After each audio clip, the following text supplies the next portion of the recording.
people don't have a memory of when her father died and what happens, but what do you see happening for the next 10 days before the funeral?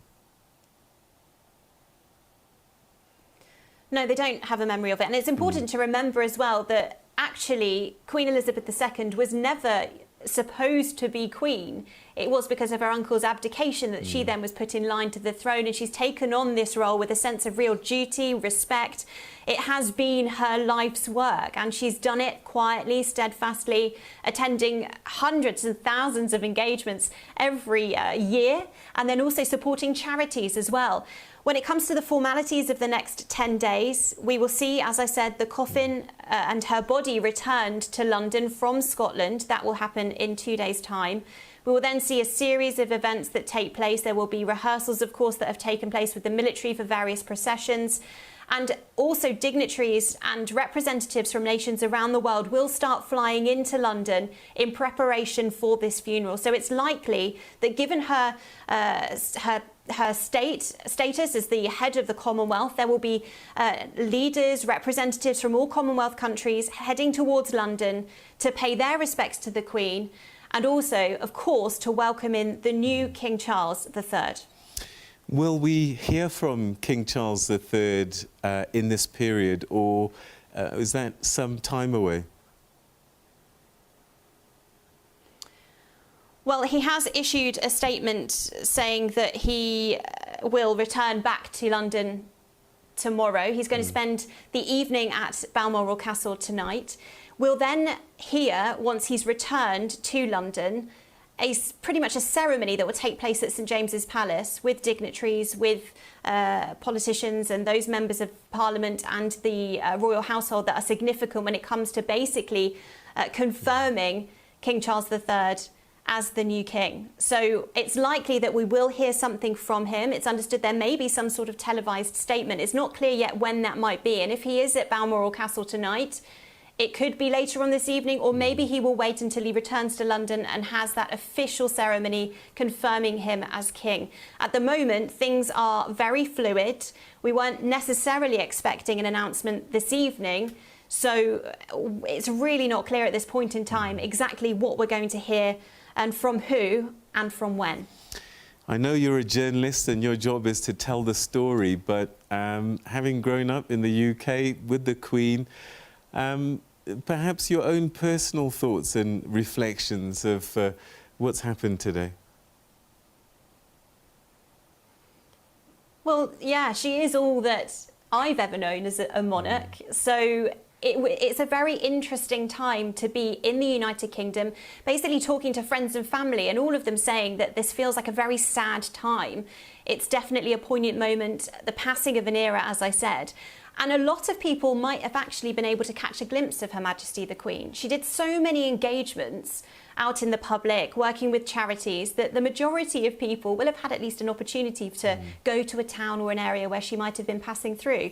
For me personally, she came to my hometown down in Cornwall in the southwest of England when I was probably about 6 or 7. And I remember just being desperate to just catch a glimpse of her as she passed through.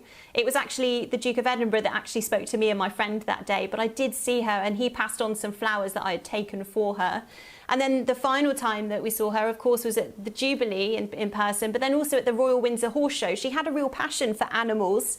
She liked her dogs, of course, but also horses, and she was a real expert in that. And so even though she was taking a step back from the front line of that royal duty and those amount of diary appointments that she had, she still made it down to the Royal Windsor Horse Show in her Land Rover with her personal protection officer to see her own horses basically display and perform and compete in this show. So she had her own passions, her own personality, and I think that will be missed, as well, of course, as her stability and strength as the monarch. Yeah, and yeah, many memories over time. Sports events, as you mentioned, but many difficult times as well, where she stood up and was Queen of the United Kingdom. Yeah, absolutely. She obviously experienced the war, of course, here, World War II.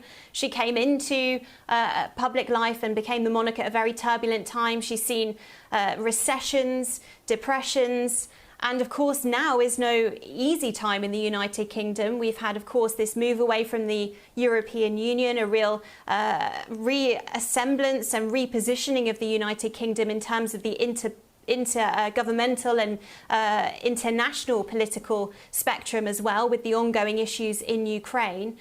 And so she has witnessed absolutely swathes of important moments in history, and her understanding and her knowledge will surely be missed as well, not just within the royal family and that understanding, but also that recognition of what the public has dealt with over the last few decades. And so it's a very interesting time, but also, of course, a really sad one.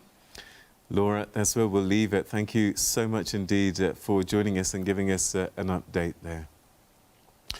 That's our correspondent in London, Laura Macon-Isherwood, sharing partly her memories and her thoughts of meeting the late Queen, and also just how significant she has been for Britain and Britons, as well as the Commonwealth. And to talk a little bit more about that, we're now joined by Dr. Sue Onslow, who's the Director of the Institute of Commonwealth Studies at the School of Advanced Study of the University of London.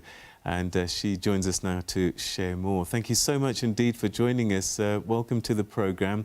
A very sad day in the United Kingdom, but also in the Commonwealth.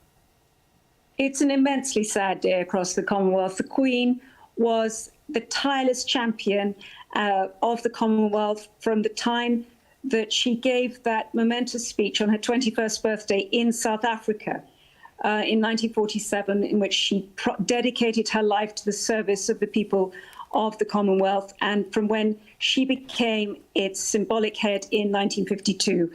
So an extraordinary life, and the Commonwealth was her favourite international organisation, and it benefited enormously, both its leaders, its associations and its peoples, from her interest, her energy and her lifelong devotion. What do you think she brought to the Commonwealth, being this figurehead, I guess, as a word I could use for that? I think the Queen brought an enormous personal wealth of experience, but also commitment to the Commonwealth. She appreciated the importance of people-to-people diplomacy. She was the supreme royal diplomat in the service of the Commonwealth.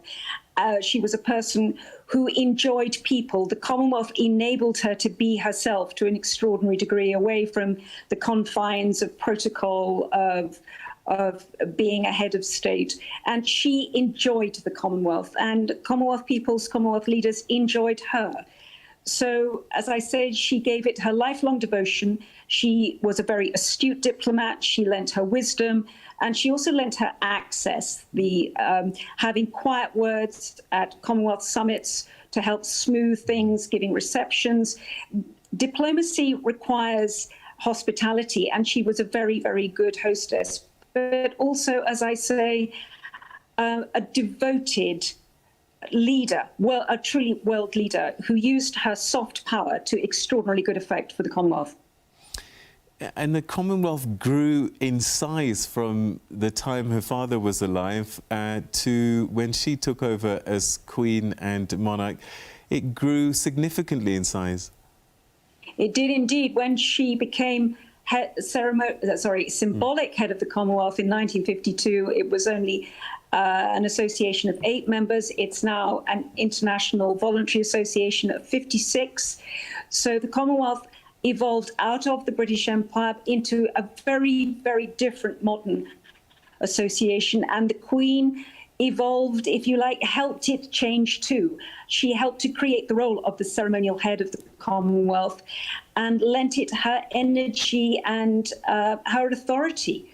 So there's a symbiotic relationship between the Queen and the modern Commonwealth. And the mainstream media so often only woke up to the fact of the Commonwealth when there was a royal story or when there was a crisis.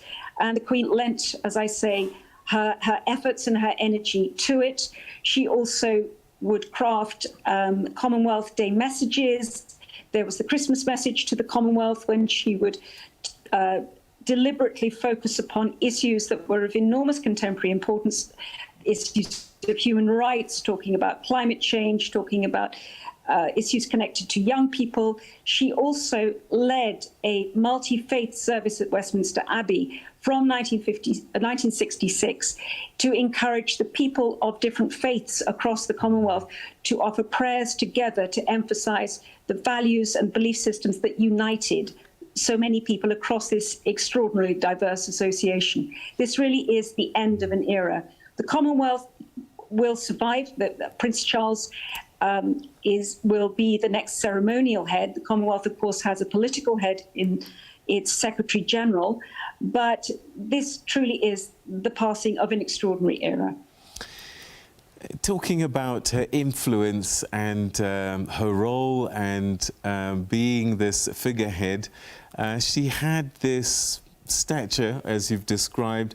I wonder what now for the Commonwealth, because it is an end of an era in many respects. Charles has taken over quite a while ago, this figurehead role, hasn't he? But a lot of people... Well, he formally takes over the role now, but yeah, you're absolutely right that he has represented his mother at a number of Commonwealth heads of government meeting and at various Commonwealth receptions. So he now formally moves into a role that he has been fulfilling, has been acting in for some considerable time.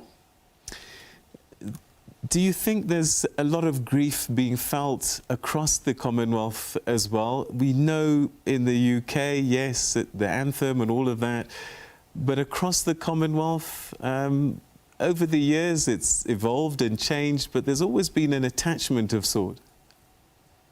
I think so, but I also think that there will be different generations will have connected to the Queen as a persona, as an idea, as a very familiar figurehead and pillar of stability. So to older generations, they will have a particular resonance. But for younger members of the Commonwealth, and the Commonwealth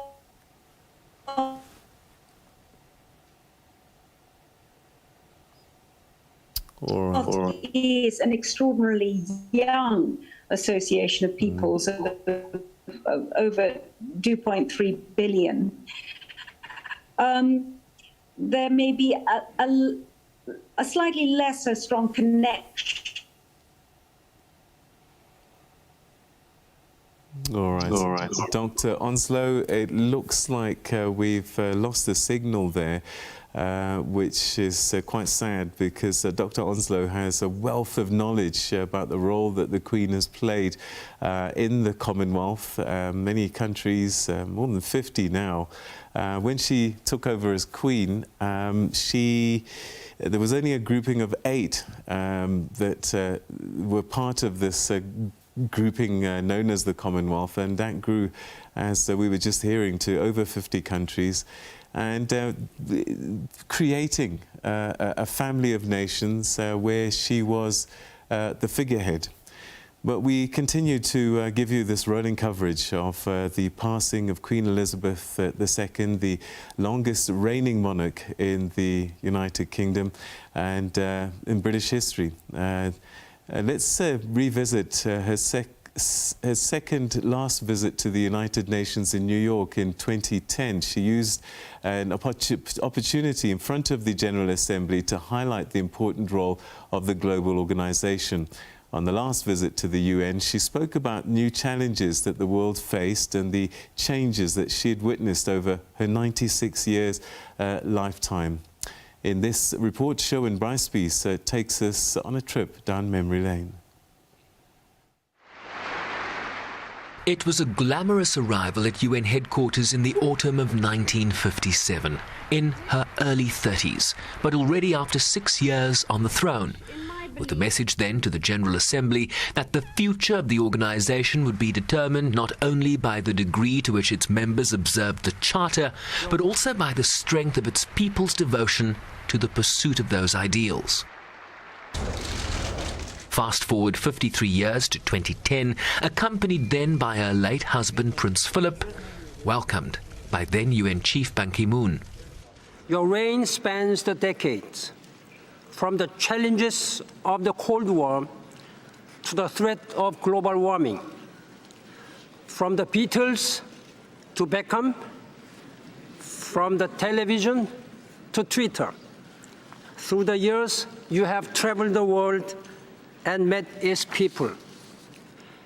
You have become a living symbol of grace, constancy, and dignity. The British monarch at 84 talked then about how much had changed in the world, but also about how some things simply endure. I have also witnessed great change, much of it for the better, particularly in science and technology and in social attitudes. Remarkably, many of these sweeping advances have come about not because of governments, committee resolutions or central directives, although all these have played a part, but instead because millions of people around the world have wanted them. For the United Nations, these subtle yet significant changes in people's approach to leadership and power might have foreshadowed failure and demise. Instead, the United Nations has grown and prospered by responding and adapting to those shifts. She touched on the challenges of the Millennium Development Goals which preceded the SDGs, climate change and terrorism, and also praised those gathered for their leadership and public service. I started by talking about leadership. I have much admiration for those who have the talent to lead, particularly in public service and in diplomatic life. And I congratulate you, your colleagues, and your predecessors on your many achievements. It has perhaps always been the case that the waging of peace is the hardest form of leadership of all. I know of no single formula for success, but over the years, I have observed that some attributes of leadership are universal and are often about finding ways of encouraging people to combine their efforts, their talents, their insights, their enthusiasm and their inspiration to work together. Ascending to the throne in 1952, when the UN was just 6 years old. And a first meeting at the United Nations in 1957, meaning that this is a relationship that has endured for almost 65 years, with the current Secretary General, Antonio Guterres, expressing only admiration and respect for the British monarch, as she now marks 70 years on the throne. Sherwin Briceby's SABC News, New York. If you've just joined us, the news that broke in the United Kingdom this afternoon, Queen Elizabeth II has passed away. She was the longest reigning monarch and the longest living monarch, dying at the age of 96. And many people's lifetimes have only ever known her as the Queen. We're now joined by Prince Mangosuthu Buthelezi, who is the traditional Prime Minister and founder of the IFP. Prince Mangosuthu Buthelezi, thank you so much indeed for joining us, and welcome to the programme. This must be a sad time even for you. Thank you. Thank you. Your thoughts on hearing the news about the passing of Queen Elizabeth? Absolutely. In fact, I'm issuing the following statement on behalf of His Majesty King Mshizulu and the Zulu royal family, as well as on my own behalf as traditional Prime Minister to the Zulu nation and monarch. And I extend our deepest condolences to the House of Windsor in this tragic hour as we mourn the passing of Her Majesty Queen Elizabeth II. Our prayers are with the royal family and with Prime Minister Ms. Truss as she leaves a nation in mourning. May God comfort the people of the United Kingdom and all those around the world who feel such great esteem and affection for Her Majesty, the Queen. My own personal condolences are with His Royal Highness, the Prince of Wales, with whom I've shared a very treasured friendship over many years. I've been honored to be hosted by His Royal Highness, and they have hosted him in London. I've always admired his principled approach to his duties and his people. This was no doubt instilled in him by his beloved mother, who gave her entire life to the service of her nation. Her reign was both long and laudable. Her genuine care and concern for her people shall never be forgotten. In the dark moment, we give thanks to a great queen, knowing that she reigned with true dignity. There are no words, Mr. Ndolo, to properly express our sorrow.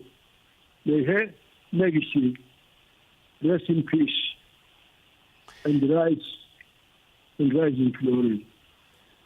The words that you've used... Long live King Charles III. The words you've used describe what a lot of people have been suggesting is that she was one of those most dignified monarchs of her time. Dignity, duty, service was always in front, and this is what she lived her life by. Was she one of the greatest examples of what royalty should be in a society? Absolutely. I think that's really, she was a very outstanding monarch and a very charming, even her personality, she had a wonderful personality. And when I speak to you, I can see there across a photograph of herself and that of her consorts, Christina, which she gave to me when they visited South Africa. And that's where we'll leave it. Thank you so much indeed for joining us and sharing your thoughts and message from the King. Thank you so much indeed, Prince Mangosuthu Buthelezi. Thanks very much, Mr. Ndolo. Thank you. Thank you. All right, okay. We continue to get thoughts and reflections from people who are worried, concerned for the UK population, but also just sharing their messages of condolence at the passing of Queen Elizabeth II. There's a message that has come through from Buckingham Palace, and the message is on the screen at the moment, and it reads, "The death of my beloved mother, Her Majesty the Queen, is a moment of the greatest sadness for me and all members of my family. We mourn profoundly the passing of a cherished sovereign and much-loved mother. I know her loss will be deeply felt throughout the country, the realms and the Commonwealth, and by countless people around the world.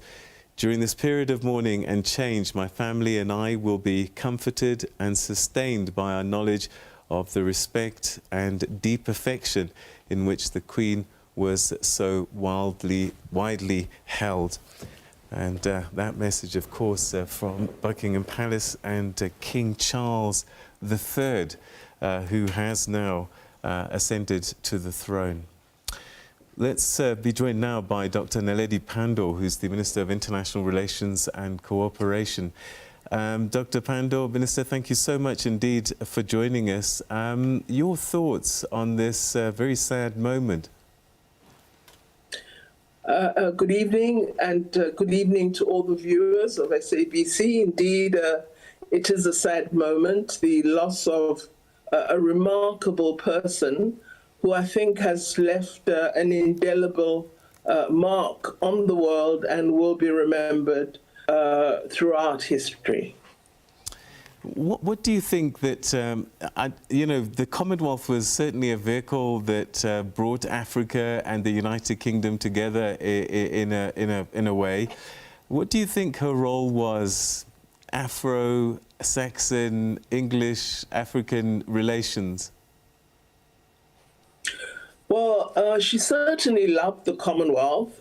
She would always pay attention, would participate, and I think took the Commonwealth very seriously. And to some degree, her status and aura gave credence to the body, and despite its historical origins, it certainly continued on a platform of solid cooperation between members of the Commonwealth and Great Britain and, of course, Her Majesty.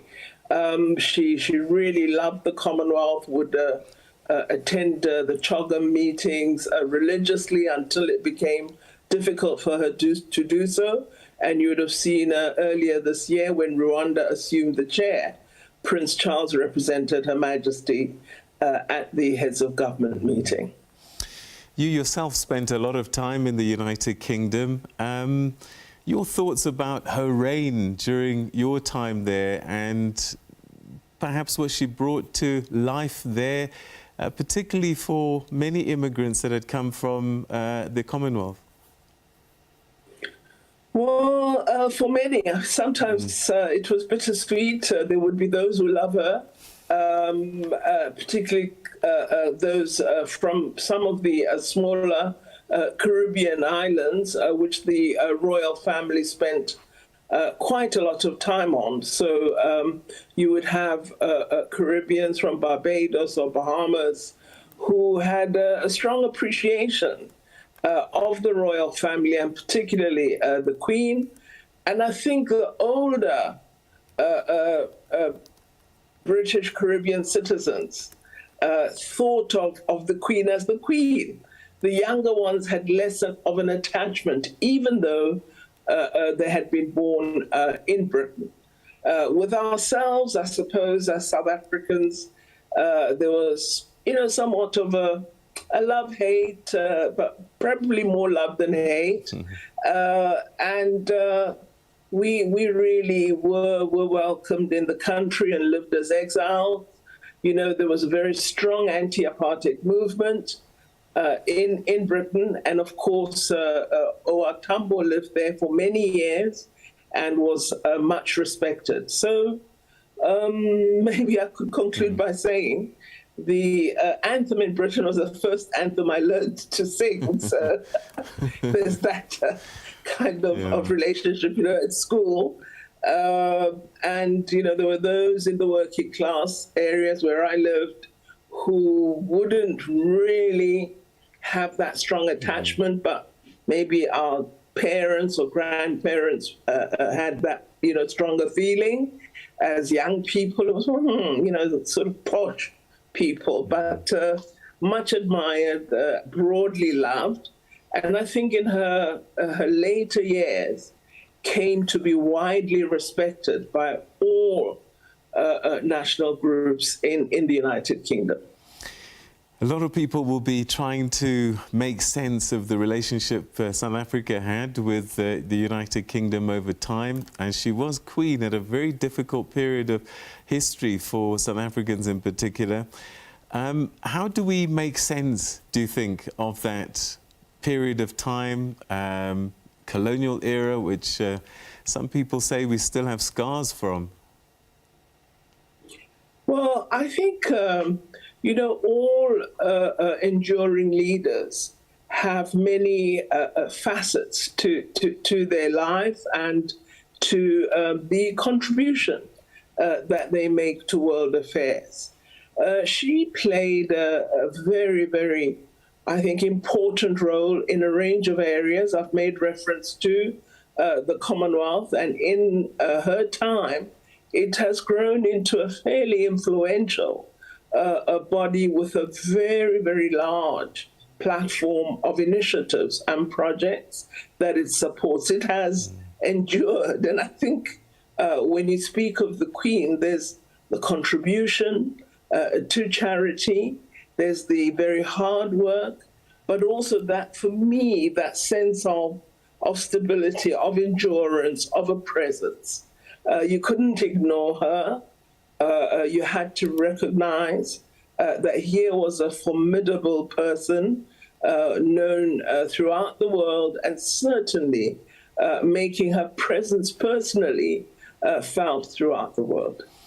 And she was a woman, we understand, was quite clued up in terms of international affairs and things that were going on around the world, even if she wasn't vocal most of the time. I think she was extremely well read. If one had the opportunity, you know, when there those long lines and you would greet her, have a brief moment, and you mention the country that you come from, she'd have a word which would be very accurate about your country. So, you know, she was very well-read, was interested, and had a comment and an interest in everyone. So I think a sharp person who didn't tire from getting to know more of the world and about the world. And you know, when one travels around a city like London, you hear so many different languages, people from all over the world, literally. And so one gets a sense that, you know, yes, there was a commonwealth, but there was a world of nations that she was queen over in her country. Well, certainly, if you look at the pictures that we're seeing on the screens now, the people that will gather at Buckingham Palace and those that will go to Balmoral will come from all communities, all language groups, all races. All of them feel they have some attachment to her. She was very popular. I suppose it was maintaining the tradition, so it has somewhat of a, you know, a fantasy and yet real, you know, a royal family having, you know, the ruling in a very, very significant world power and country. So, you know, it's like just an amazing fairy tale. And then, of course, the love story, you know, herself and the Duke of Edinburgh eventually having, you know, the family. And for many women, I think being able to balance all, you know, these multiple roles that women have, and doing so with great grace. Part of the role of the monarchy in the United Kingdom is charity and service. And this is something that she took seriously. And is that something that we experienced beyond the UK's borders on our continent? Well, certainly, some of her initiatives influenced programs in the Commonwealth. There are many higher education programs that our young people participate in, and she played a role in shaping those programs. She had a great interest in education and, of course, in matters of the environment. South Africa's stand at the Chelsea Flower Show was, I'm told, a popular stopping point for her. So definitely many charities, a great commitment to animals in particular, and to, you know, care for animals. And, you know, she was also somewhat of a comedian, loved joking, and would have a quick quip on you know, various matters of the day, and was known sometimes to have a sharp tongue. So people are calling this the end of an era, and it certainly is, because it's been quite a long era, but I get a sense that she was probably the last of that kind of monarch, old school, as it were. Well, let's see. There's now a new monarch in place, King Charles III. He seems to have taken on as Prince of Wales many of the challenges that confront the world today, so the modern difficult issues that we must respond to. Let us see how he juggles these issues and his new responsibilities, and what form of leadership he gives to the Commonwealth. The statement he made in Kigali at the CHOGM meeting was a very strong statement about, the role that Britain as a former colonial power had played both in entrenching slavery, but also contributing many Britons to ending it. So I am looking with some keenness to see how he will meet the 7-decade history of great leadership. Yeah, and our presidents have met the Queen over time as well, so always a relationship there with our leaders and her. Yes, no, indeed. The first state visit was when President Mandela was president of a newly democratic South Africa.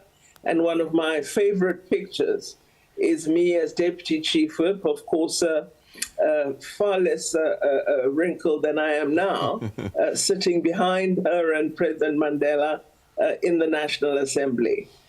So yes, she loved visiting South Africa, and you'd always see that she was energetic and enthused by her interaction, particularly with our new democracy. I think when she spoke the first time in the new post-94 National Assembly, you had that sense of almost, a very visible joy that she was speaking in a free South Africa, having visited the country in her early years.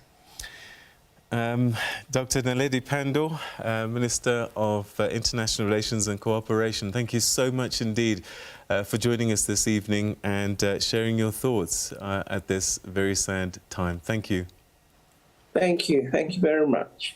All right, so Queen Elizabeth II has passed, and we are bringing you rolling coverage, and we will be covering this story for the next few days. The funeral expected in about 10 days' time, and this will probably be a sending off that you've never seen before.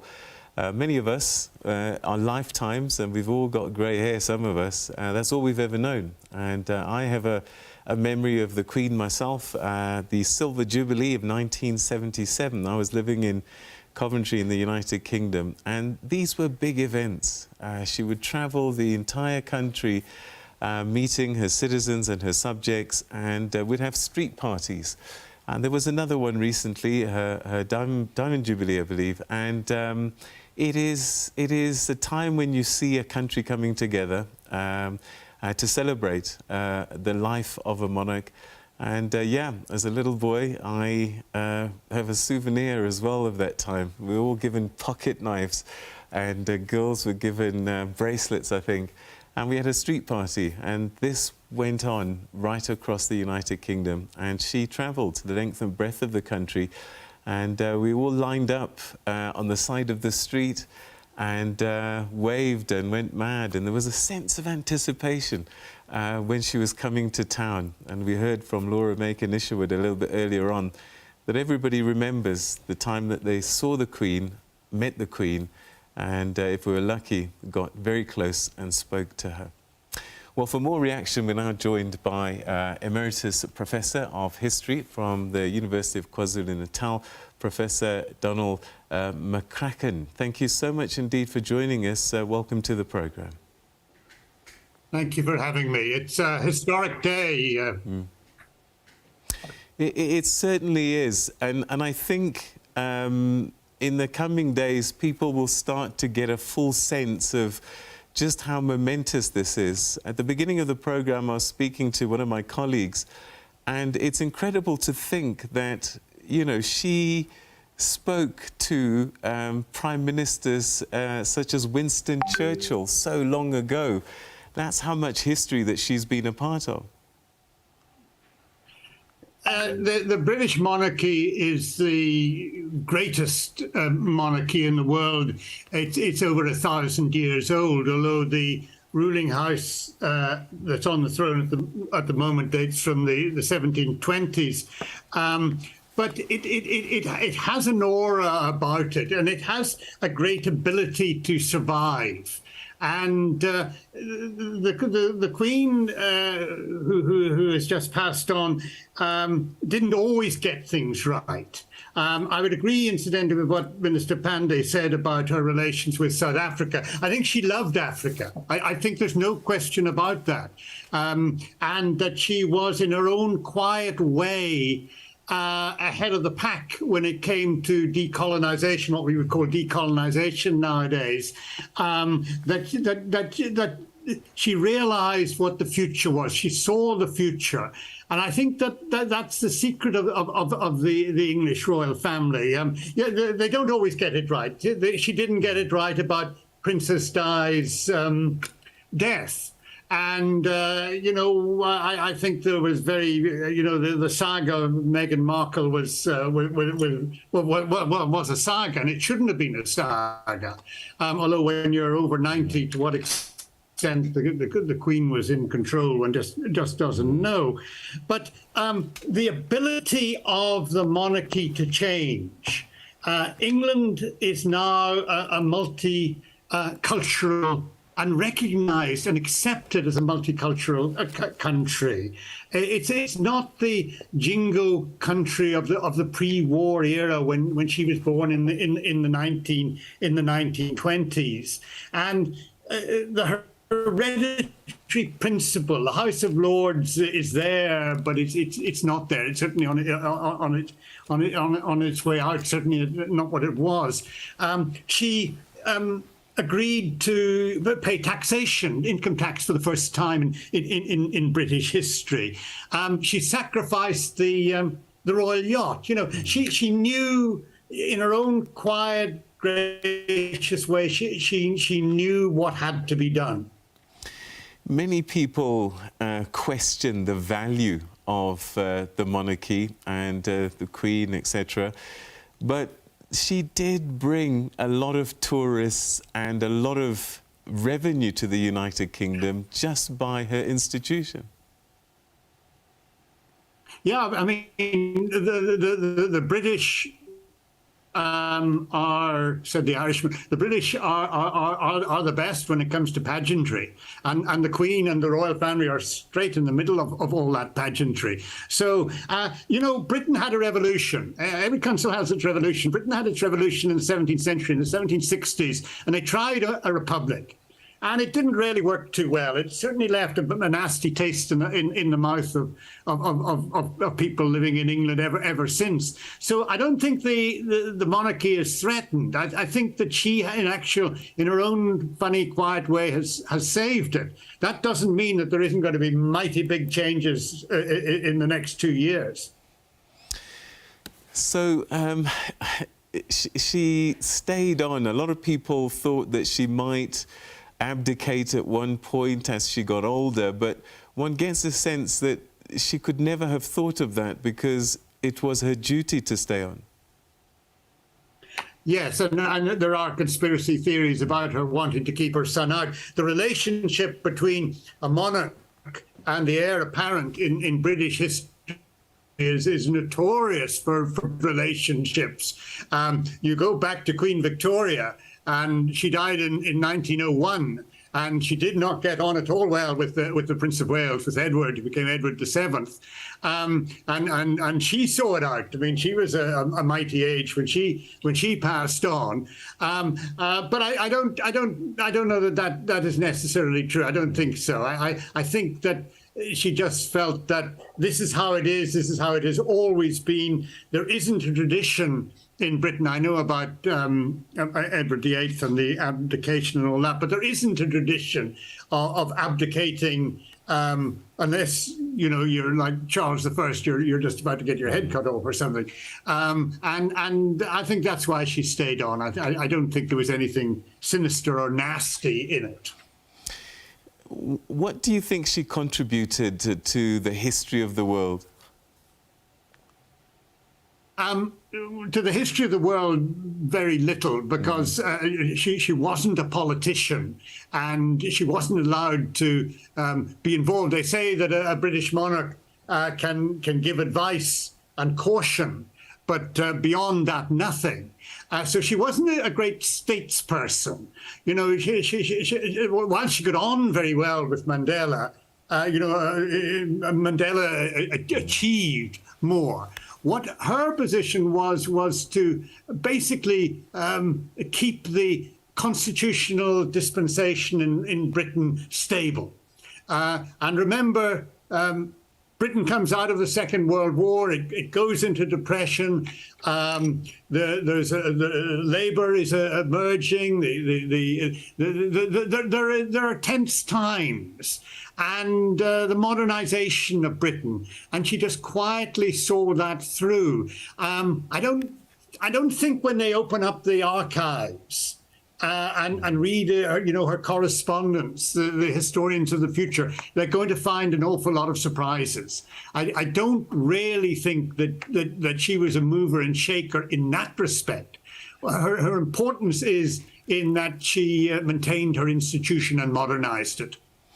Not very emotional, certainly not publicly, but I think the one thing that we knew is that she loved her husband dearly, and that is regarded as one of the greatest love stories of our time. Well, I don't know. I met Prince Philip when he came to Durban, and we had a very pleasant 10 minutes together talking about indigenous trees in the Lubombo Mountains, of all things. And he was very good humoured and very entertaining. And I thought he was the foil to her, some would say drabness, but to her quietness, if you want to be more charitable. Yes, I think it was a great love affair, and I think he was very, very important. I don't for her to continue in that role where you couldn't speak, where you were always on show. A little bit of light humour, light relief now and then is an important thing. How much did she lean on him during her reign? Well, I think considerably. Here again, it is very difficult to know because, as I say, the archives aren't open, and we won't really know the truth until we see inside the correspondence and the papers. And people will now start writing their memoirs and saying things. One thing that struck me was, and has always struck me, and I've met two people who've been close to the royal family. One was an aide to the Prince of Wales, and the other one was a lady-in-waiting, actually a South African, who was a lady-in-waiting to the Queen. And what always struck me was just how careful they were about what they said. They never gave any state secrets away. The only state secret I ever got out of the lady-in-waiting, the Queen's lady-in-waiting, was that the Queen's favourite fruit was the lychee. And that was the sum total of it. I never got anything else. So there was this deep loyalty that people had that surrounded her. Look, she was the right person in the right job at the right time. We will look at her and talk about her as the Queen, but actually she was also a mum, a grandmother and a great-grandmother to 4 children, 8 grandchildren and 12 great-grandchildren. What do we know about her as a family woman? Well, I think she did as well as she could do in circumstances. All families have got their dramas. All families have got their problems. The issue with the royal family is that, of course, you're in the public domain all the time. So things are blown out of proportion and are made worse because of that. And the only way to handle that, and I think that this is going to appear in the relatively near future, is to change the relationship of royal family to media and to the nation. And I think what you'll find is that the new King Charles III, who incidentally is going to be a very nice sort of go-between in relation to what Charles I was and Charles II was in personality and in character. I think what he will do is that he'll slim down the monarchy so that you don't have all these public figures on the civil list, as they call it. That is getting money from the government to follow their royal duties. And I think that you'll find that the royal family, in inverted commas, will be boiled down to basically the monarch and the monarch's children, and that will be it. What do you see happening next to the royal family without the Queen? Because she was a fixture that set the tone in many ways of the House of Windsor. What happens now under Charles in a modern society that's evolving faster than ever? Yeah, well, that's what I say. I think, first of all, it's going to get smaller. It's going to be much leaner. I think that a lot of those who are in the public eye will just quietly disappear from it. But I think also that the system will be changed. I think, for instance, the honour system is long overdue. And I think it hasn't been reformed because people were waiting, basically, cynically speaking, that people were waiting for the monarch to... All right, it looks like we've lost Professor Donald McCracken from the University of KwaZulu-Natal, Emeritus Professor of History, sharing his thoughts about the Queen, who has passed away today, sadly, after longest reign in British history. 96 she was when she passed away. And she's died 18 months after her long-time love husband, Prince Philip, passed away.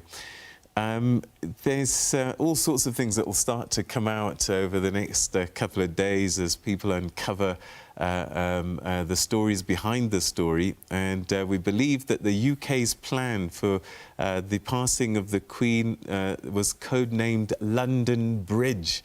But there was also another provision that if she died whilst in Scotland, it was going to be called Operation, the Unicorn rather, because the unicorn is the national animal of Scotland and forms part of the royal coat of arms along with the Lion of England. So the unicorn, that's what it's called because she died at Balmoral in Scotland, where she spent a lot of her time.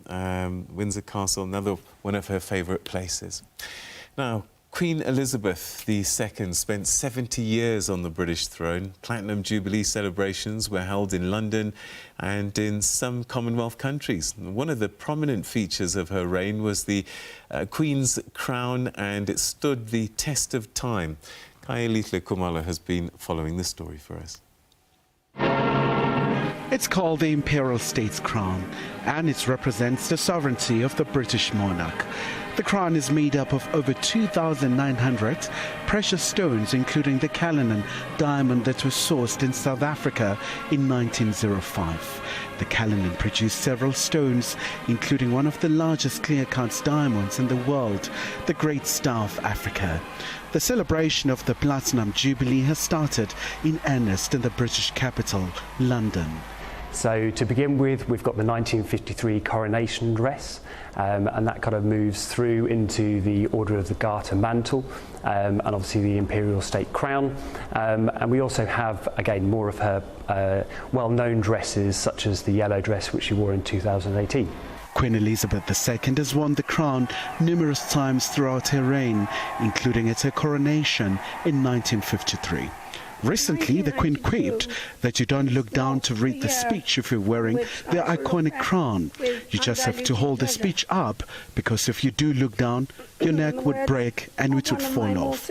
British politicians are mindful that the Queen is marking this milestone without her beloved Duke of Edinburgh. We know that these celebrations will be tinged with sadness for Her Majesty by the absence of the Duke of Edinburgh, her strength and stay. And so I hope in the coming days that we can together further comfort her and reassure her, and show with every bonfire, with every concert and street party and aerobatic display, a love and a devotion to reciprocate the love and devotion and leadership she has shown to the whole country over 7 decades. 70 years is unprecedented for a British monarch. The Queen is record-breaking, groundbreaking. When we think back to her accession, young 20-something woman, we think back to 1950s Britain, and now, 70 years on, so much has changed, but she remains. The Queen has been seen in public only on few occasions after she spent a night in hospital last year for an unspecified illness, after which she was told to rest by her doctors. Kylie Kumalo, SABC News, Johannesburg. We continue to bring you rolling coverage of the passing of Queen Elizabeth II, who's died this afternoon at the age of 96. And we're getting reaction from people all over the world.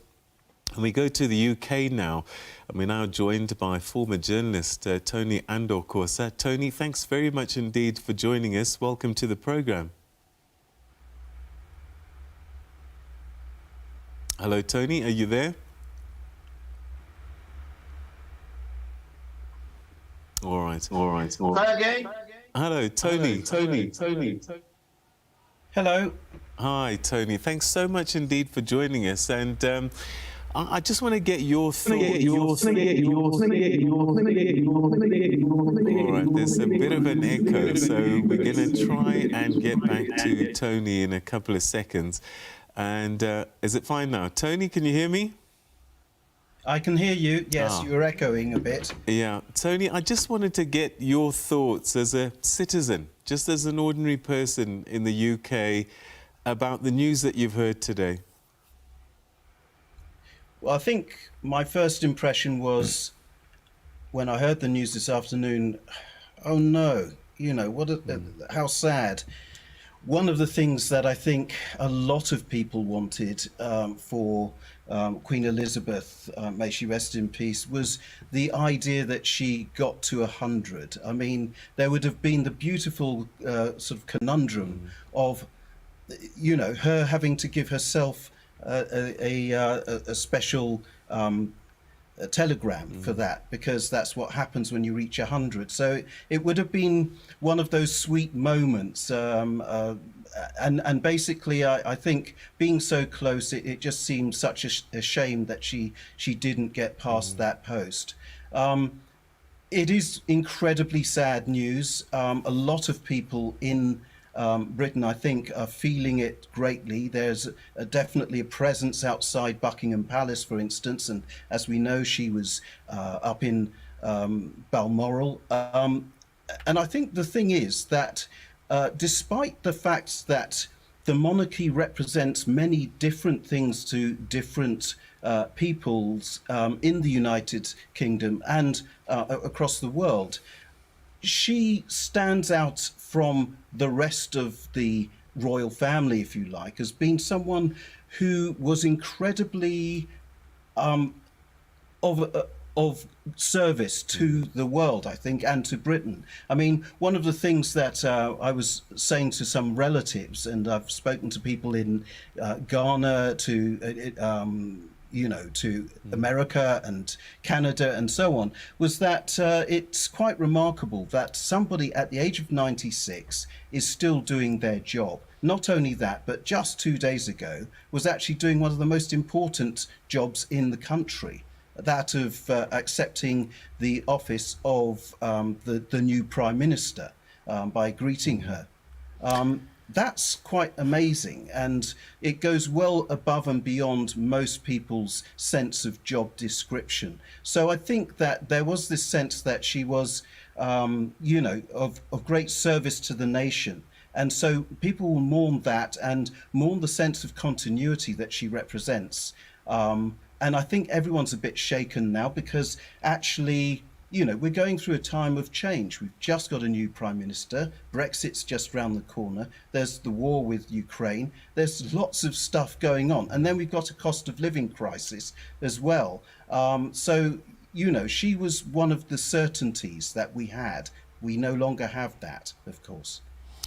One of the reasons I wanted to talk to you was I want to get a sense also about the United Kingdom, Africans in particular, first generation immigrants who've lived in the United Kingdom through her reign.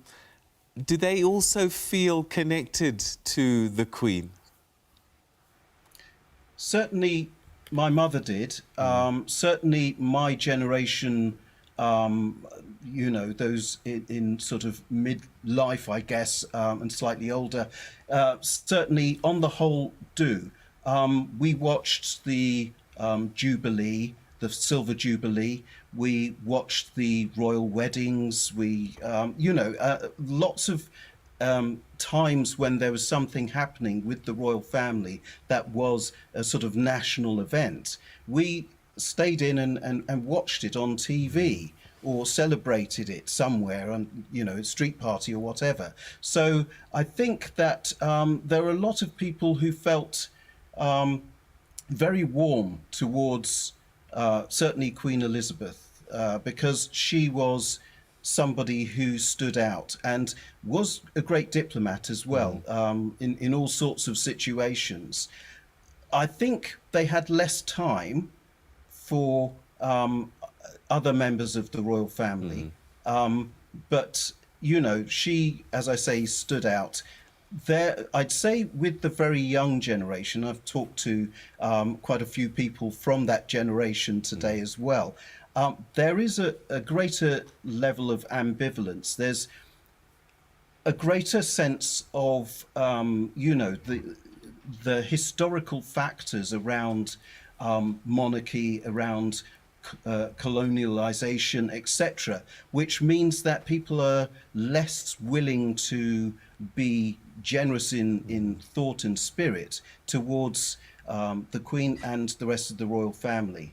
And I think that the whole idea of the royal family shrinking in terms of the actual size of those on the payroll and so on would be something which would be applauded, not just by that generation, but by a lot of other people. But there, I think in some cases there will be a so what feeling for maybe millennials and so on, you know. And she was a great ambassador for the country generally, wasn't she? She was, yes, and I never met her. I met her son, our current King Charles III, which we've got to get used to saying fairly quickly now. And, you know, I found him very affable when I met him. I was still at school, I have to say, and he was opening a sports centre. But he was charming and you know, good to talk to for the short time I did. And I think that certainly the Queen knocks spots off anybody else in terms of her conversational ability on those sorts of meetings, because I've heard a lot of people talk about how she greets them, what she talks about and stuff like that. She seems to have a very natural sense of being able to talk to more or less anybody. And I think that is a great skill and is something that individuals possess rather than a general rule of people who are in the monarchy or whatever. So I think that's something which people will miss about her greatly, you know. there were some difficult moments in her reign, when Diana died, for example, and more recently, perhaps the Meghan Markle, Harry. But somehow she always seems to get through it. And whilst, yes, people may raise a voice or a tone, somehow she still managed to get through it and hold the palace together. It's interesting, isn't it? I think one of the things about Queen Elizabeth was that she was able to rise above it all. She was not the person who created the problem. She was rather the person who people came to, if you like, sort out the differences as far as one could tell. She was, you know, I mean, in that particular case that you mentioned last, she's the grandmother, and that's what grandmothers do. So perhaps we shouldn't be surprised.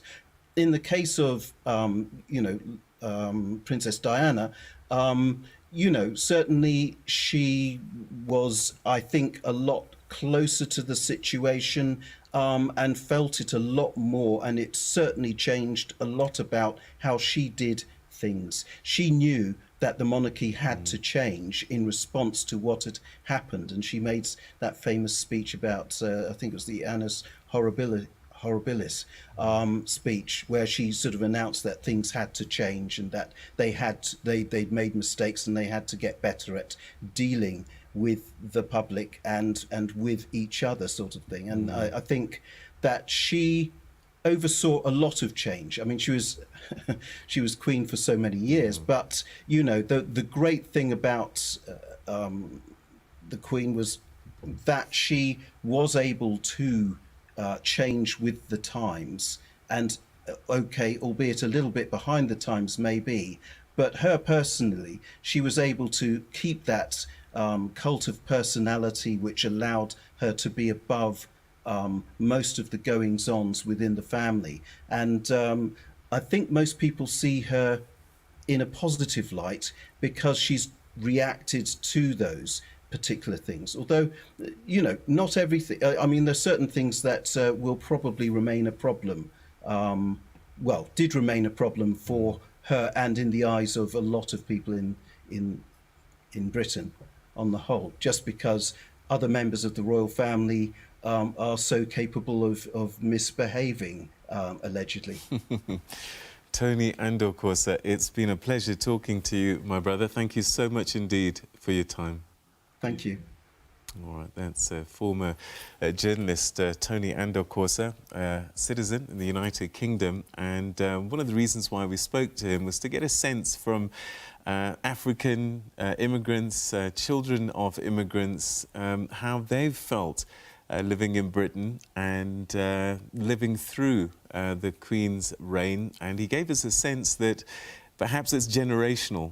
His age, my age, probably had a greater affinity to the Queen and her institution, and that the younger ones perhaps a bit more ambivalent about the whole monarchy story. So we wait to see. Perhaps King Charles III has a lot of work to do in keeping the monarchy relevant and important to British society, and perhaps in the wider circle, particularly through institutions such as the Commonwealth. Now, Britain's new monarch, King Charles III, will address the nation on Friday. Prince Charles has spent most of his life waiting. But now, says former royal correspondent Charles Ray, the longest-serving heir to the throne in British history has a new and very immediate role. It's very much, the Queen is dead, God save the King. Simple as that. It's almost a seamless transition, and then there will be, he will sit on the throne and get the crown at a later date. So it will be seamless in that sense. I mean, from the moment that the Queen passes away, Charles is king. It's that simple. Born in 1948, Charles became heir apparent at the age of 3, when the Queen acceded to the throne on the death of her father, George VI. Following an unhappy time at school in a remote area of the Scottish Highlands, he studied at the University of Cambridge. He was made Prince of Wales by the Queen at the age of 20. I, Charles, Prince of Wales, do become your liege man of life and limb. Charles then entered the military before leaving to concentrate on royal duties in 1976. His relationship with his new subjects has been at times turbulent. Following years of speculation about his marriage plans, Charles married 20-year-old Lady Diana Spencer in 1981 with a dazzling wedding ceremony at St. Paul's Cathedral. 2 sons and new heirs, William and Harry, later.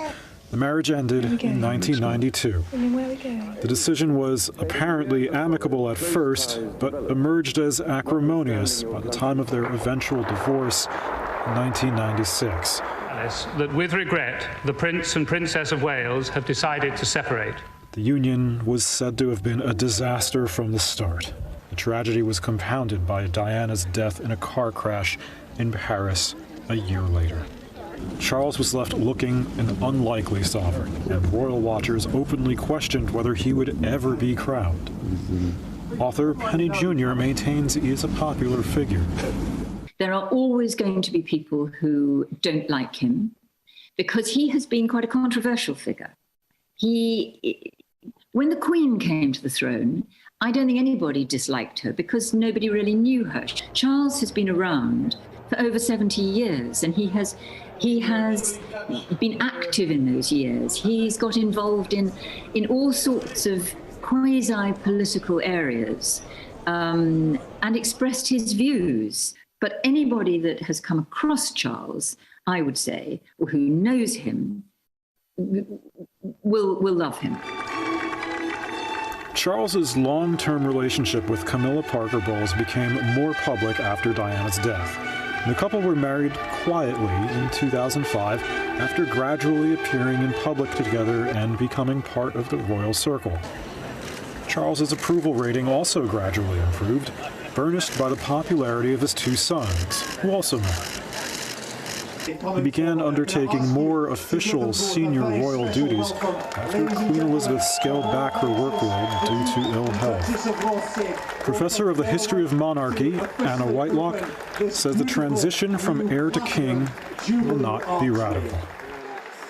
He's not going to reflect or represent a fresh face for the monarchy. It's going to be another, aged, elderly monarch ascending to the throne, even though, of course, he's been Prince of Wales for so many years. I think, that he does have a potential relevance around the environment, but I don't think he's going to end up feeling, that he's particularly popular, and certainly not, on the level of his mother, the Queen.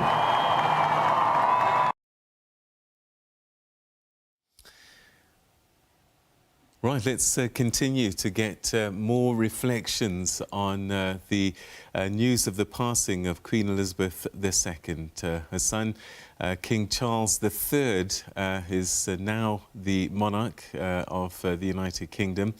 But let's speak now to Senior Research Fellow and Political Economist at the trade collective Lebohang Peko. Lebohang, thanks very much indeed for joining us. I know that you spent quite a bit of time in the United Kingdom, so you would have understood the Queen's place in British society, but you're also an African who could look from a distance. And I just wonder what your thoughts are in hearing the news of the passing of the Queen today.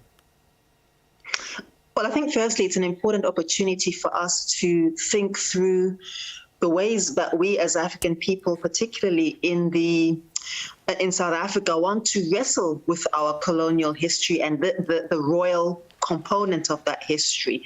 There are several countries, as we're aware, across the Caribbean, 14 Caribbean countries, which have been trying to wrestle their way from being part of the crown, as it were, trying to be completely decolonized and become republics and remove the late Queen as the head of state.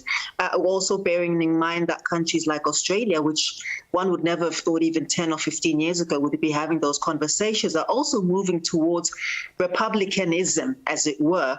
And the other piece of that is, I think, that there's so many complexities about the history of the British royal family. The very fact that we say the royal family, the Queen, really centers that as a form of, I guess, white normativity and British normativity, that there's the one monarch and then all others are subservient to that. And I think that we should be very mindful and reflect on what this means for us and what that says about us and the imprint of colonialism on our psyches, in our languaging, in our vocabulary. I think the other piece is that it's also difficult or almost impossible to get away from historicizing the role of the British royal family in previous and ongoing atrocities. So, I mean, for example, the Commonwealth, which is not, rather than being just a constellation of mainly majority world countries with smatterings, of course, of the United Kingdom, Canada, New Zealand, Australia, is also, of course, as we're well aware, the vestiges of former colonized states. And it really does seem to keep on enforcing the notion that there must be a center, and that center is a British imperial center. Another piece, of course, is the history. Is a part of the history is that this has then helped to reinforce really inequitable free trade agreements, which continue to be extremely extractive, particularly for African countries. And then the other, and I think it's also worth saying, I think we can't get away from the toxic slave legacy and slave history that the royal family of the United Kingdom continues to profit off of. I mean, they got about $47 trillion. They extracted about $47 trillion during the colonial period, just from India alone. Every time I look at every time one sees the late Queen of England, as it were, wearing that crown, remember that there are two crowns that she wears. The one is a crown that was stolen, the diamond that was stolen from India in 1805 and never returned, and the lands that the 10-year-old prince, what that belonged to a 10-year-old prince, were also never returned. And the other one, of course, is the crown that is the diamond that comes from right here in South Africa, which is worth $400 million US. And there haven't been any conversations whatsoever about when these jewels are going to be returned, and they're just taken as being owned by the crown. They are stolen goods. So whilst I appreciate that there's a nation, and not all of them universally are grieving, but that there are at least 4 people who have lost their mother, many who have lost their grandmother, and many others who are sympathetic to the idea of the crown and to the idea of the monarchy. I think it's also always important to be honest, and to think through the complexities of these sorts of moments and what they hold for us going forward. I just wonder, there is occupying the office of the monarch, if for want of a better word, and then being a monarch who's able to make decisions. Do you think that part of that history and that legacy, she could have altered herself, or was she stuck in a system? To be frank, there have been many claims that have been blocked through the Commonwealth, which she was the head of. There are claims from India, which are to do with reparations for stolen lands and some of the stolen jewels that I have mentioned. Some of the atrocities that also came through the partition of India in 1947, just before independence, where 15 million people, this kind of random line that was drawn through what was then entirely India, and which is now between what is today Pakistan and India, and I think that and Bangladesh as well, and the many claims that were brought forward and which were, as I say, declined using the power wielded of the Commonwealth around longevity of causes, longevity of trials or whatever, and that it was too long, that it had been too long ago, and yet history is with us. And I think we can't really get away from how far-reaching this imprint is. It goes beyond the fact that so many of our own suburbs here, even here in South Africa, across Zimbabwe, across Swaziland, Botswana, Nairobi, bear these very British Anglophile identities. Queen Elizabeth Bridge, for example, and Harry Smith, Lady Smith, and all of these imprints that are in our popular imagination. And every time in this country that we want to have conversations about naming, renaming, and reclamation, and the spiritual import of that reclamation, a minority, a powerful but very noisy minority of people gets extremely aggrieved by that. So I think in terms of power play, the crown has a lot of power, and I don't think that we should act as though they're just these little wax figures that are sitting inside Madame Tussauds, helplessly smiling and waving. They certainly have voice, and they certainly can wield that voice.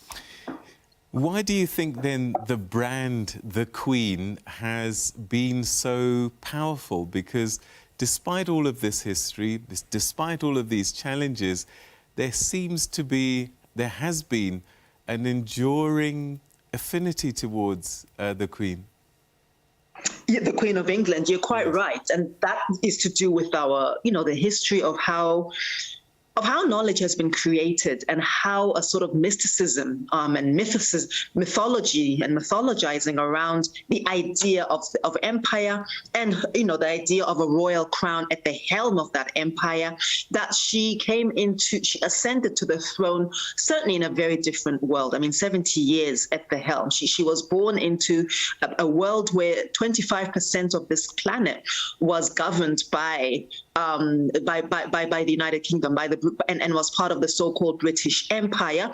She also, came and presided over several presidents, prime ministers. She presided over a world where there was rapid decolonization, but that some of this decolonization, in my view, Peter, certainly, though it might have been territorial and political, has not been epistemic and cultural, psychological decolonization, which is why here we are in 2022, devoting energy to an idea that really has been so toxic in many respects, especially for people of the majority world in Africa and across Asia. But this mysticism that has been built up around the British royal family, and specifically, we don't hear as much around the Swedish royal family, an Italian royal family, even the French, the Grimaldis over there in Monaco.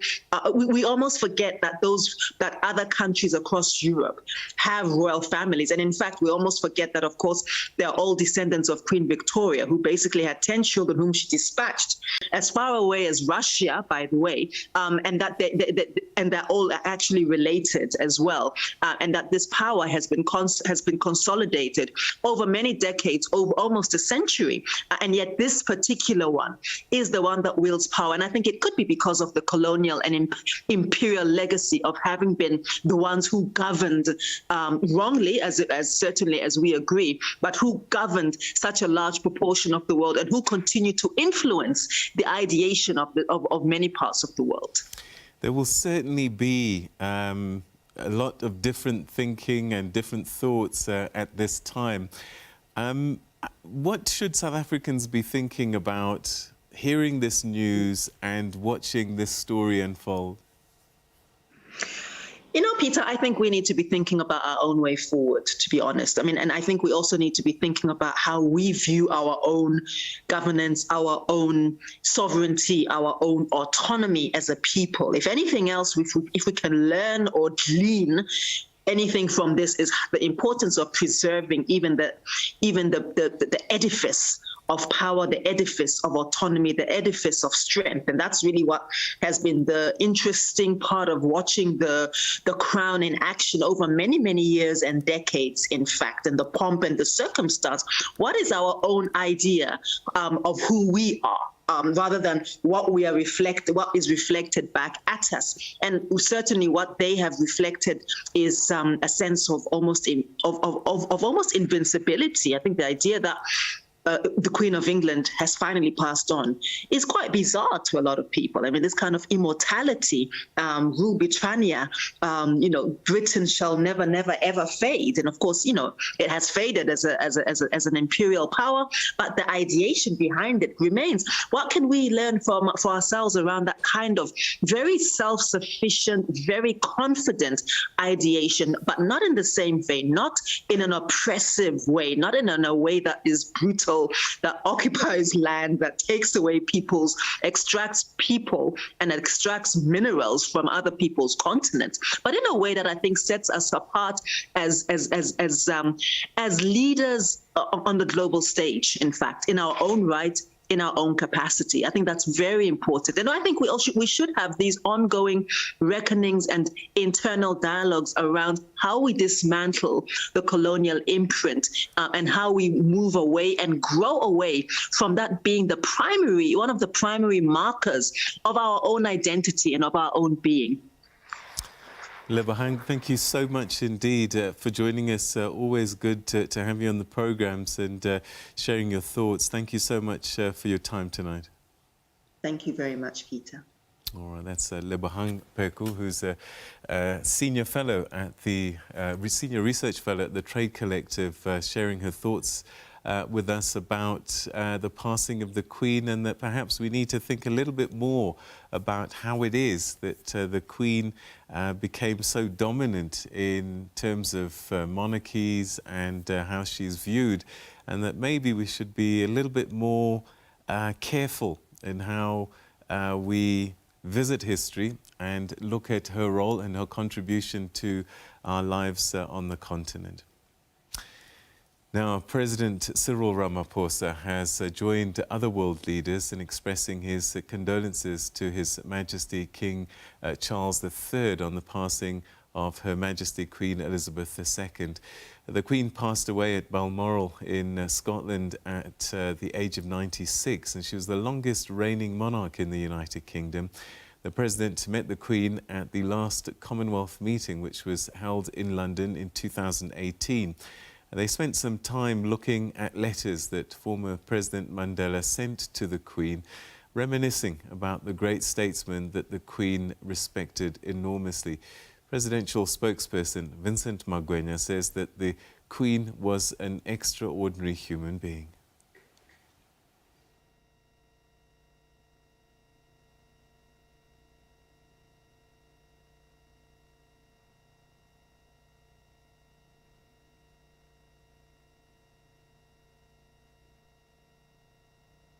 All right, our apologies. We'll come back to that clip a little bit later on, but we do have a message that's come from the President. The President, Cyril Ramaphosa, has on behalf of the government and the people of South Africa expressed his profound and sincere condolences to His Majesty King Charles III on the passing of Her Majesty Queen Elizabeth II of the United Kingdom and of Great Britain and Northern Ireland.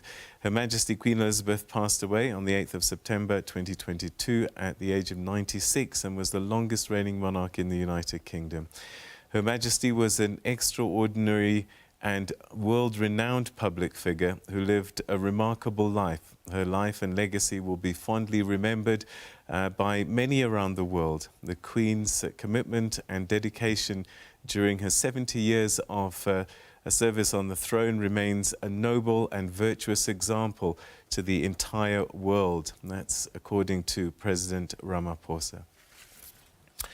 All right, now let's move to Kenya, because that's a very special place in terms of the history of the Queen and the British monarchy.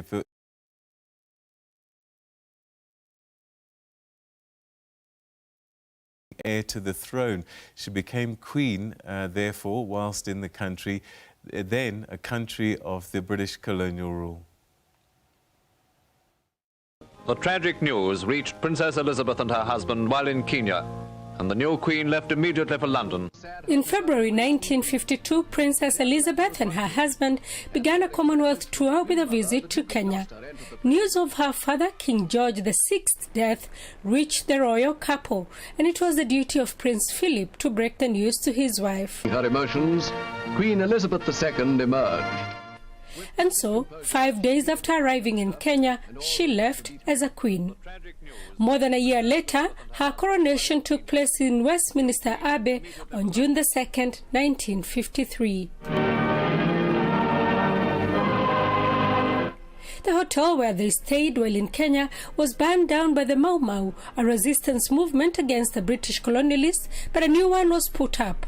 It shut its doors last year due to the effects of the COVID-19 pandemic. A year earlier, on June 1st, 1952, Kenya had attained internal self-rule, marking the end of the British colonial rule. Sarah Kimani, SABC News, Kenya.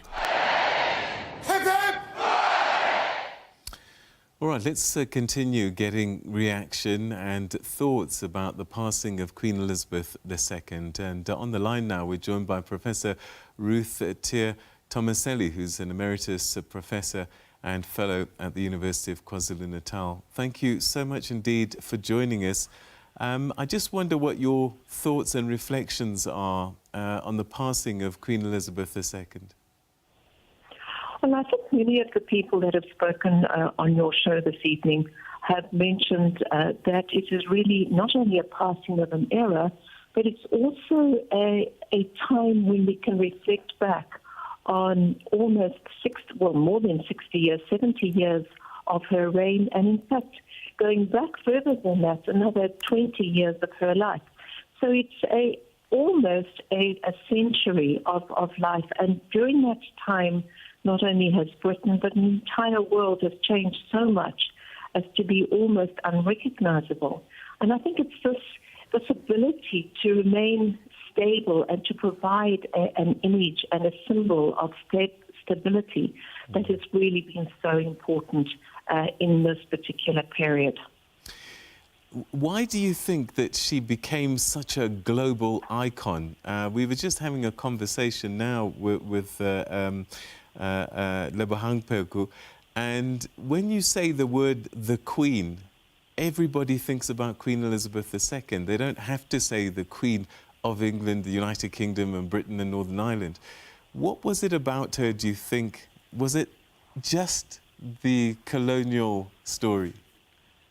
I think the colonial story is very important, and I think Lebohang was, right on point when she mentioned many of the issues that she raises about colonialism. And of course, the colonialism or the story of colonialism is not confined to Britain. There were other great colonial empires before then. There was the Spanish, there was the Portuguese, to a lesser extent the French. And probably we think about Britain as being the great colonial or imperial power because it was historically the last of the great colonial powers. And ironically, it was also the colonial power that was able, as it were, to transform, to change, not only in terms of image, but in terms of reality. And many of the people that have spoken on your program tonight have spoken about the importance, the centrality of the Commonwealth. And if you think about the way in which in the 1930s, that the height of the empire before the Second World War, the huge impact of the Second World War, which the Queen, the late Queen, has been very romantically kind of associated with, the sort of plucky young girl who went into becoming a mechanic. And of course, she was just one of millions of people who did actually do their job, but she's very often that's singled out as a feat of loyalty, of patriotism, etc. And then the way in which she was really able to negotiate the huge differences that happened in the direct aftermath of her father's rather untimely death and her very early ascension to the throne. She is the longest reigning monarch, but she was also one of the youngest. Think about that. Queen Victoria as well was very, very young when she ascended to the throne. She was, I think, probably even younger than Elizabeth was. And so it's a whole lifetime, a very long and full and varied lifetime. And if you look at the reigns of, or the periods of the coronations of both of those women, they really were over periods of enormous change. So we know that in the 20th century, the world has changed in every single possible way. People have been talking about how when she came to the throne, most people in Britain didn't have indoor bathrooms. But the same thing, the same amount of change was probably in the 19th century as well. And it's this ability to be able to negotiate those changes that has been so particular about her reign. Yes, there are other royal families. They have very minor roles in their constitutional setups. Perhaps the Swedes or the Norwegians have a little bit more, but they're really not world players. And I think it's the fact that the Commonwealth is a world institution, a world trade institution, a world cultural institution that is so important. Do you think that she was the CEO of the Crown in every respect, that she genuinely commanded what happened and she was in charge? It's really difficult to tell. You had my colleague Donald McCracken on the show a little earlier, and his point is very pertinent, is that we really don't know what goes on behind closed doors, and we won't know for many years. But certainly the image was put out, or the perception was put out, is that she was the one with whom the buck stopped, at least in terms of what happened in royal circles. Of course, politically, that's not the case, but it's in the sense of a symbolic sense. I think that she was. If you look at the body language of any gathering in which she appears, she is the center of attention all the time. Nobody is able to upend her. Even on those very famous views of the balcony of the family, just one look and everybody stands in line and steps back a step. So it would appear that would be the case. It's going to be very interesting to see how the new monarch manages to fit in. Does he have the charisma to fill those big shoes? Does he have the sort of moral high ground to be able to lead by example? We need to wait and see. What do you think her greatest contribution was when we look back? I think her greatest contribution was in terms of integrity and in terms of continuity. Yes, there have been many missteps, and many of them have been mentioned tonight, but they were actually few and far between in the life well lived. I can hear you. Yeah, I was Have just. you lost me? Yeah, no, we can hear you. Please carry on. Oh, okay. So I think that the greatest contribution was a symbolic contribution, a sense of cohesion, a sense of continuity, whether that was real or imagined. Benedict Anderson talks about imagined communities, that all nations are imagined communities, that we have a sense of community that is not particularly real because we don't really know each other in any sense. So I think that she was the point of cohesion of that community of spirit, both as a national figurehead and also as a world figurehead. And earlier on, we heard that, I think it was from your colleague, that she was the right person at the right time in history. She had to grow up really, really quickly. Winston Churchill once said that she possessed an air of authority that was astonishing in an infant.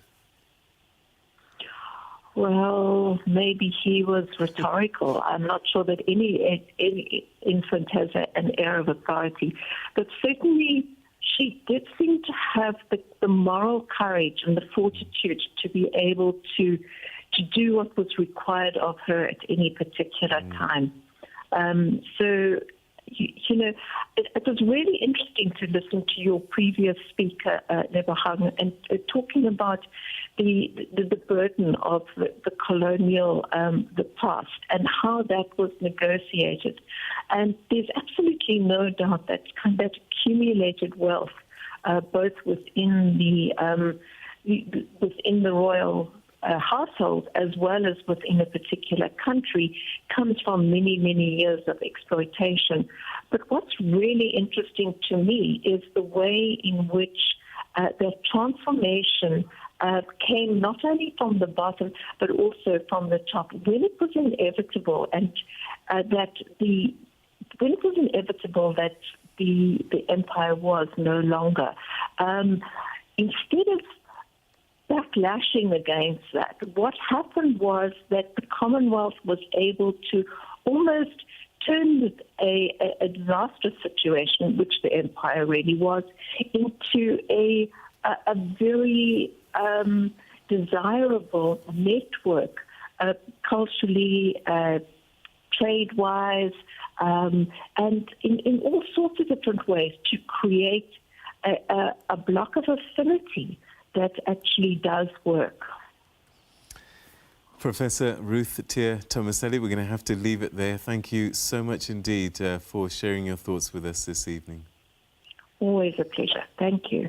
Well, she's an emeritus professor and fellow at the University of KwaZulu-Natal. Now, mourners were moved to tears outside Windsor Castle after the news of Queen Elizabeth II's passing. I don't really know what's going through. You know, it's just a sad day for us all today. We've all known just one queen. She's the person we've always looked up to. Somehow, it's just a sad day. Just a very, very sad day. I've never been a royalist, so I don't know why I've been so affected by it. I literally only found out a few minutes ago, and before it happened, I didn't think I would be, but I really am, and I realised just how important she was, you know, for the stability. But and she's been putting up with a lot over the last year, I have to say, and she handles things really well. And I think, you know, Charles will follow in her footsteps. That's what I believe. I think he'll do a good job. She's just a wonderful person. My parents had tremendous respect for her, and she pledged her life to this country, and she led this country with great reverence and duty and respect and honor, and I just don't know if there would be another like her.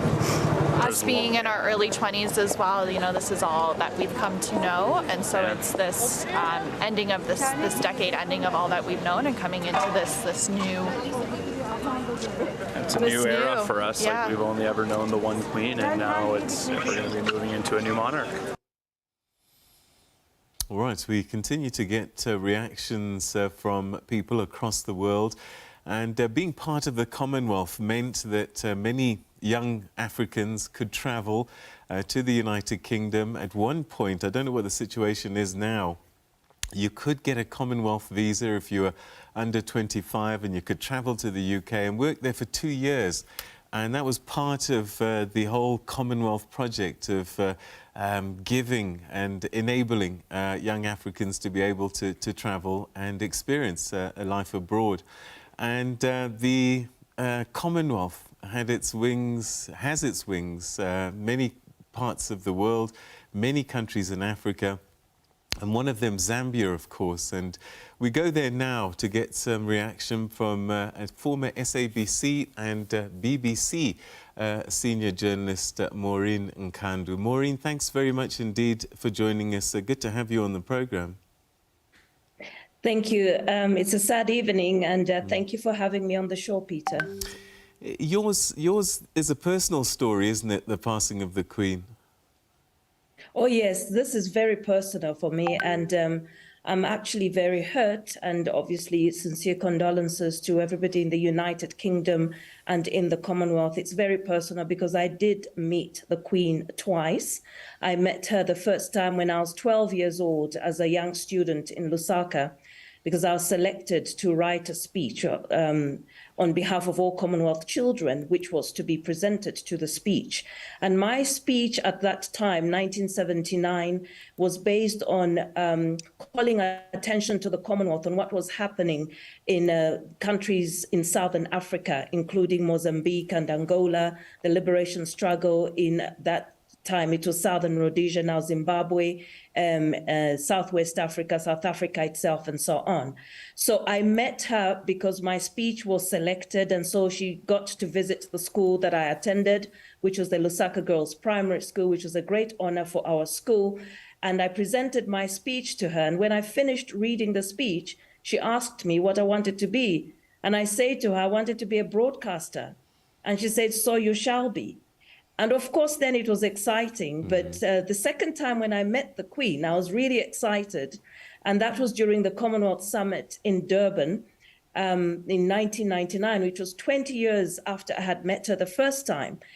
And so I was just chatting with some friends, my colleagues, Tracy Going, who was previously with the SABC, and just talking about how excited I was to hopefully meet her again for a second time, and recounted the first time that I met her. So word did get to her that amongst the audience that was to meet her was a lady whom she had met 20 years earlier at a particular school. And so when she walked into the ballroom, well, the holding room, before we walked into the reception where the ballroom was to take place, she walked right straight up to me because she had been told I'd be there. And she stretched out her hand, obviously with protocol. You don't greet the Queen until they stretch out their hand to you, and you don't speak until you're spoken to. And so with that etiquette, she stretched out her hand and greeted me. And I said, what a pleasure it was to see her again, because I did meet her before, unbeknown to me that she already had that background information. And her question was, did you ever become broadcaster? And I said, yes, Your Majesty, I did. And she said, very well done. And she walked on. And so for me, obviously, having met her at an early age, I've been a royalist, if you could say that, in the sense that I've followed very keenly what's happened with the royal family. And so this is a very personal tragedy to me and my family. Of course, my mother and father are not alive today, but they were there on that day when I did meet her. There are some people who walk into a room and they just have an aura and something that just a presence. Is that something you experienced with her? Many people talk about her having this quiet power. Oh, yes. I mean, it felt like it was very Blair in the room. It was almost like something that was so surreal. She was the Queen, and you would actually feel that that was a living Queen. You know, as children, we read a lot of stories, fairy tales about the princess and the Queen and so on. But to meet a real Queen and be in the same room with her was actually real, and one could feel it. There was a lot of attention to her. She was obviously very down to earth and very personable and likable and pleasant and got to smile. Of course, it was her duty as a queen to do that. But she had that aura, and of course, she had a lot of power. She had a lot of very silent power around her. And a lot of people actually listened to what she said. She was very well informed. She knew what was happening in the Commonwealth, obviously, and she said the most appropriate things at the appropriate times to the appropriate people when she did get to meet them. So she had a lot of power and presence, obviously, by virtue of her being one of the most, if not the most popular queen the world's ever experienced. So, I mean, the meeting was short, it was brief, but I wonder, did you get a sense that her interaction was genuine, sincere, and deeply felt, rather than just a duty? Well, in my case, the first time when I met her, it was sincere, because it was quite for the time that is given for one to meet Her Majesty the Queen or anyone from the royal family. It was quite long, because my speech was about 3.5 minutes, and then I got to interact with her. So it was more or less about 5 minutes of interaction. And as a 12-year-old, it felt as absolutely genuine as it ought to be, and it's something that I cherished. When I met her the second time, it's only later that I found out that she had been briefed about me being in the room so that, you know, it would look quite courteous and also good that she did remember that she met me. So, of course, it came across as sincere, as very genuine, because that was part of her duty, that she had to make that connection with audiences and with the individuals that she met. And obviously, for anybody, it was just a feel-good factor that one had that opportunity. I think my encounter with her the second time must have been about just 45 seconds. But it was very well appreciated because she did make reference to the girls' school. You were the young girl who wanted to be a broadcaster. Did you ever become that? And well done. So obviously, that felt very good to me, and it felt very real. It's a difficult time, particularly here on the continent, when we're spending a lot of time talking about the Queen of England. We have our own monarchies across the continent, and they're not as celebrated as the Queen. So what are your own personal thoughts about the celebration of her that we perhaps don't afford as much to our own monarchs on the continent? That's a very important question, Peter, because personally, I advocate a lot of Pan-Africanism around the African narrative. Who are we? What is our identity? And what is the story that we tell about our heritage, about our monarchs? There's this popular narrative around Eswatini, for instance, the last absolute monarch or monarchy. Why do we say that? Whose narrative is that? That is a Western media terminology. I worked for the BBC, and so I'm very familiar with some of these terminologies.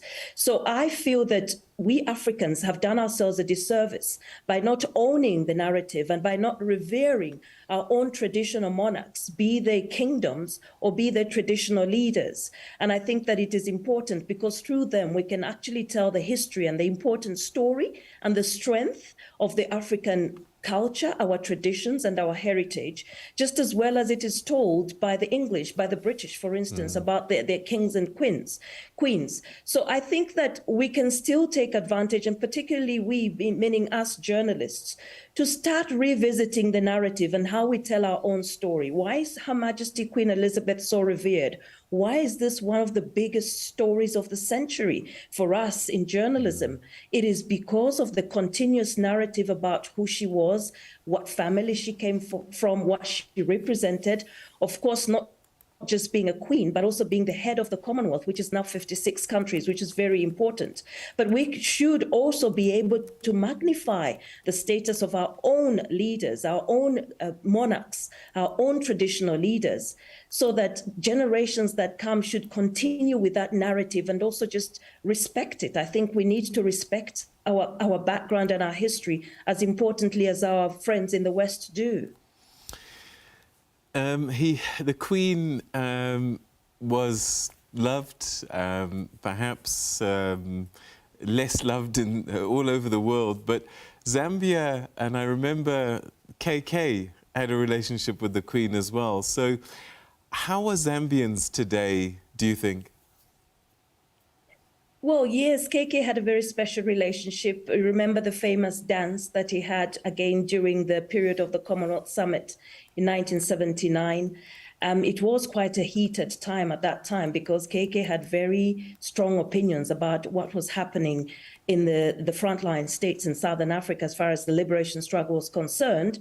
And of course, former Prime Minister Margaret Thatcher was amongst the royal party or the visiting delegation that was part of the Commonwealth.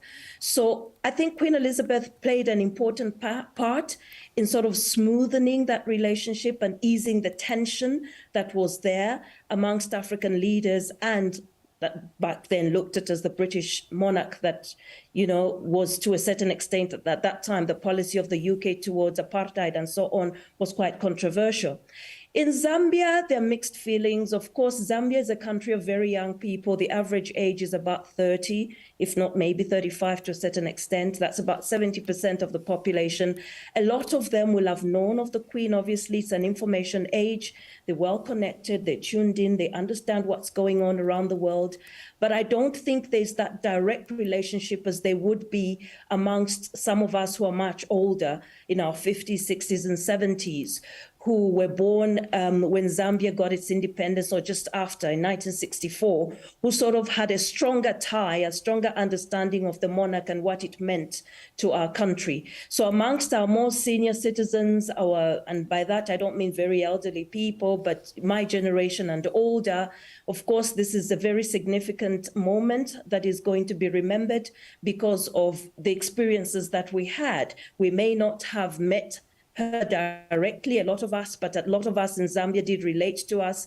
I remember seeing some Facebook comments today when I shared my post of people saying, oh, well, I do remember her when she came to this town and that town, and we stood in a long queue and waved flags at her and so on and so forth. So they do remember certain aspects and how significant and important she was to us, Zambia having been a British monarch, a British colony, sorry. But again, for the younger ones, and again, this takes me back to your earlier question, why is this significant? Why is this an important part of our history? I think that there isn't that direct relationship to her. She was elderly. There's that huge generational gap. And I think that people would rather much relate to the younger monarchs in Zambia who seem to be sort of in line with the trends and the news of the day. Maureen Nkandu, pleasure talking to you. Thank you so much indeed for sharing your memories with us. Thank you, Peter. It's always a pleasure. All right, that's former SABC journalist and BBC journalist Maureen Nkandu, who met the Queen twice, 20 years apart. And the first time that she met her, spoke to the Queen and told her that she wanted to be a broadcaster. And she certainly went on to have a distinguished career as a broadcaster, both here on the continent and abroad. Talking about abroad, tributes from around the world have quickly begun to come in after the passing of Queen Elizabeth II, with the United States President Joe Biden saying that the late monarch defined an era. In a statement released by the White House, President Biden called Queen Elizabeth a steadying presence and a source of comfort and pride for generations of Britons. The United Nations Secretary-General also weighed in, saying that he was deeply saddened by her passing and that Her Majesty was widely admired for her grace, her dignity and dedication around the world. President Biden said Queen Elizabeth's 7 decades on the throne during her history-making reign bore witness to an age of unprecedented human advancement and the forward march of human dignity. Someone who led with unwavering commitment to duty and the incomparable power of her example. This was Biden's spokesperson as the news broke. That's been confirmed. Okay, the royal family. So, as I said earlier, you know, our hearts and our thoughts go to the family members of the Queen, goes to the people of United Kingdom. I don't want to get ahead of what the president is going to say. I want him to, from you all, to hear from him first, and so I don't want to get ahead of that.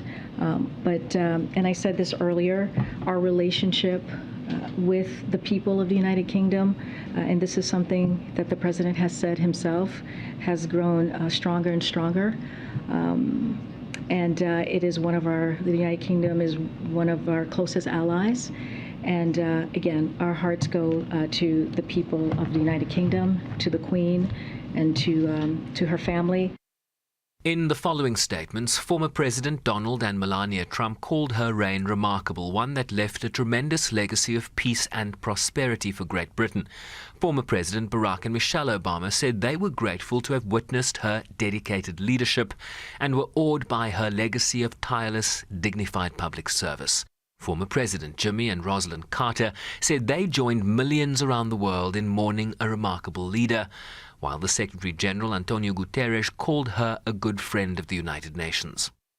As the United Kingdom's longest-lived and longest-reigning head of state, Queen Elizabeth II was widely admired for her grace, dignity, and dedication around the world. She was a reassuring presence throughout decades of sweeping changes, including the decolonization of Africa and Asia and the evolution of the Commonwealth. Queen Elizabeth II was a good friend of the United Nations and visited our New York headquarters twice, more than 50 years apart. She was deeply committed to many charitable and environmental causes and spoke movingly to delegates at COP26 in Glasgow. The Secretary General pays tribute to Queen Elizabeth II for her unwavering, lifelong dedication to serving her people. The world will long remember her devotion and leadership. The Security Council, meeting again on Ukraine, also observed a moment of silence. Many will have memories of Her Majesty the Queen during her long and distinguished reign. She will be remembered, I think, for her dedicated service at home, across the Commonwealth and around the globe. Her extraordinary service fostered peace and friendship worldwide.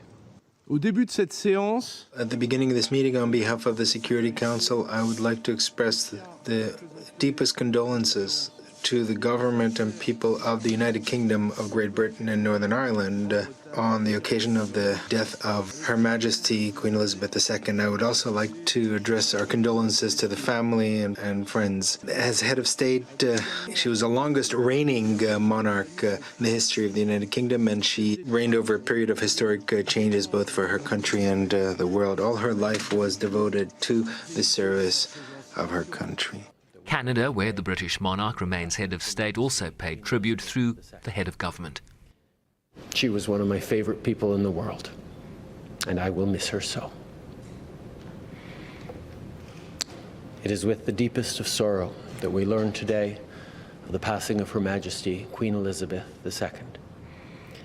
She was our queen for almost half of Canada's existence, and she had an obvious, deep, and abiding love and affection for Canadians.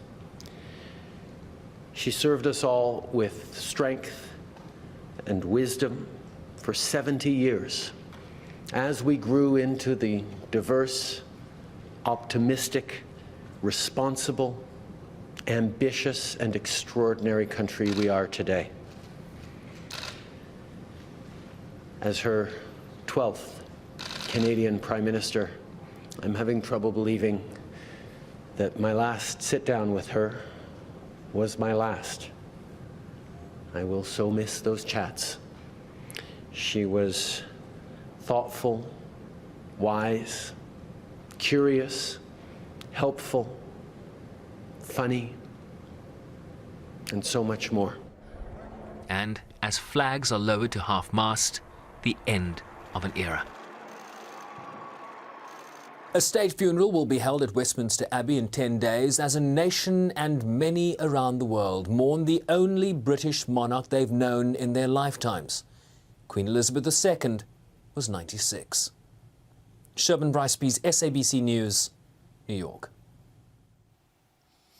Well, let's join Sherwin Bryce-Pease now to get a little bit more on this rolling story. Sherwin, America got its independence from the United Kingdom in 1776. But there's been a relationship between the two countries, and I would imagine that the Queen has had quite a role to play there. Quite right, Peter. I'm certainly not able to give you the full history lesson of the relationship between the United Kingdom and the United States. But what I can tell you is that the late Queen Elizabeth II met every U.S. president, I believe, as far back as Harry Truman. Most recently, she met with Joe and Jill Biden on their latest visit to the United Kingdom. She has met with former President Donald Trump. I know she's met with the Clintons. She's met with the Obamas, I believe, as far back as 2011. The only statement that we didn't include in our preview piece there, Peter, was from President Clinton and Hillary Clinton on the passing of Her Majesty the Queen. Let me just read you a little bit about that. Hillary and I mourn the passing of Her Majesty. We join people across the United Kingdom and the Commonwealth and all around the world in giving thanks for her extraordinary life. Throughout her remarkable 70-year reign, she led Britain through great transformations with unfailing grace, dignity, and genuine care for the welfare of all its people. In sunshine or storm, she was a source of stability, serenity, and strength. And those are some of the adjectives Peter, that you will continue to hear in the days ahead, leading up to the funeral in 10 days at Westminster Abbey, and one imagines beyond? Words such as duty, grace, dignity, stability, serenity, strength, comfort and pride, dedication, funny, remarkable, devotion, stateswoman.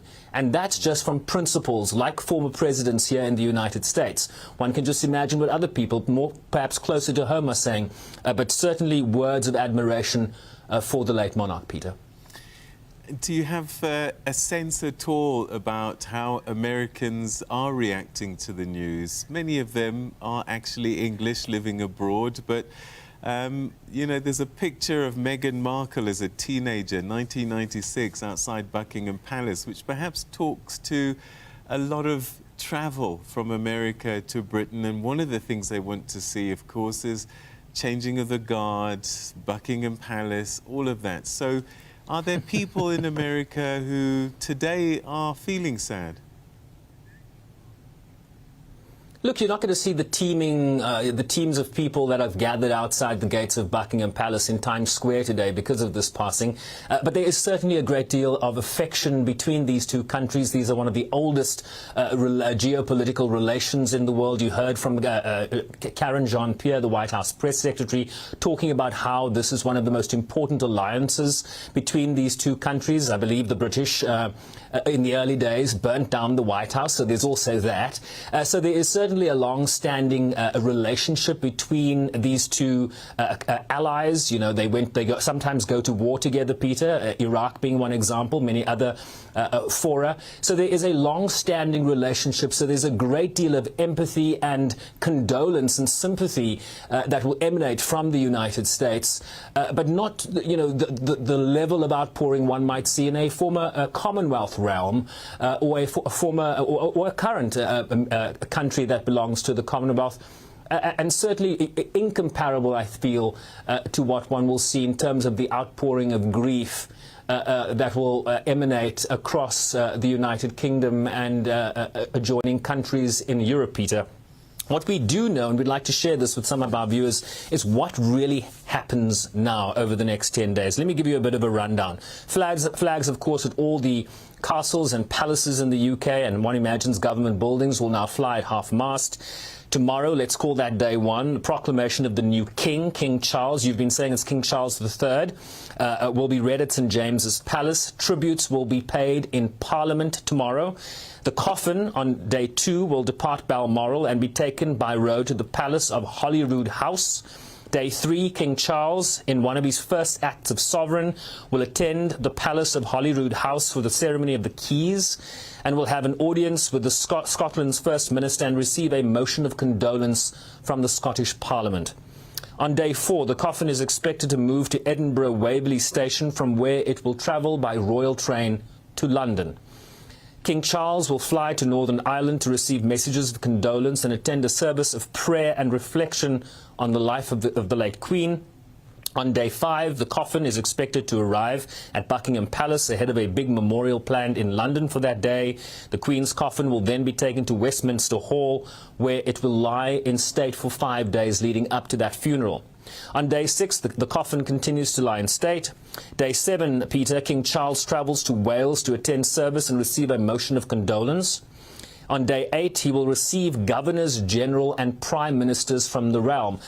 This is referring to areas essentially where the late monarch and now King Charles remains the head of state. So places like Jamaica, places like Canada, places like Australia. Governors general are the emissaries essentially of the Queen in those realms, in those locations. So they will travel back to the UK in terms of the protocol here.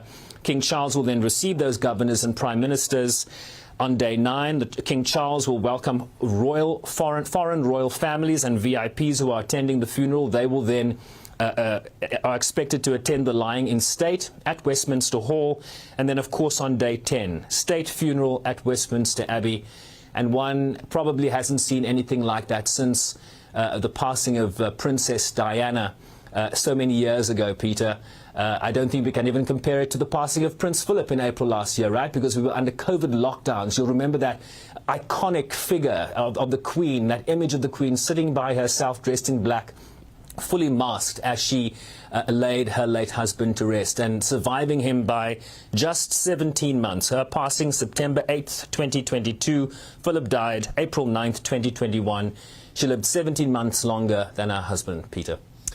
Yeah, I mean, this is going to be a state funeral of state funerals. We have to remember, because she lived so long, that there is no memory for many, many citizens across the world of the funeral of a monarch in the United Kingdom.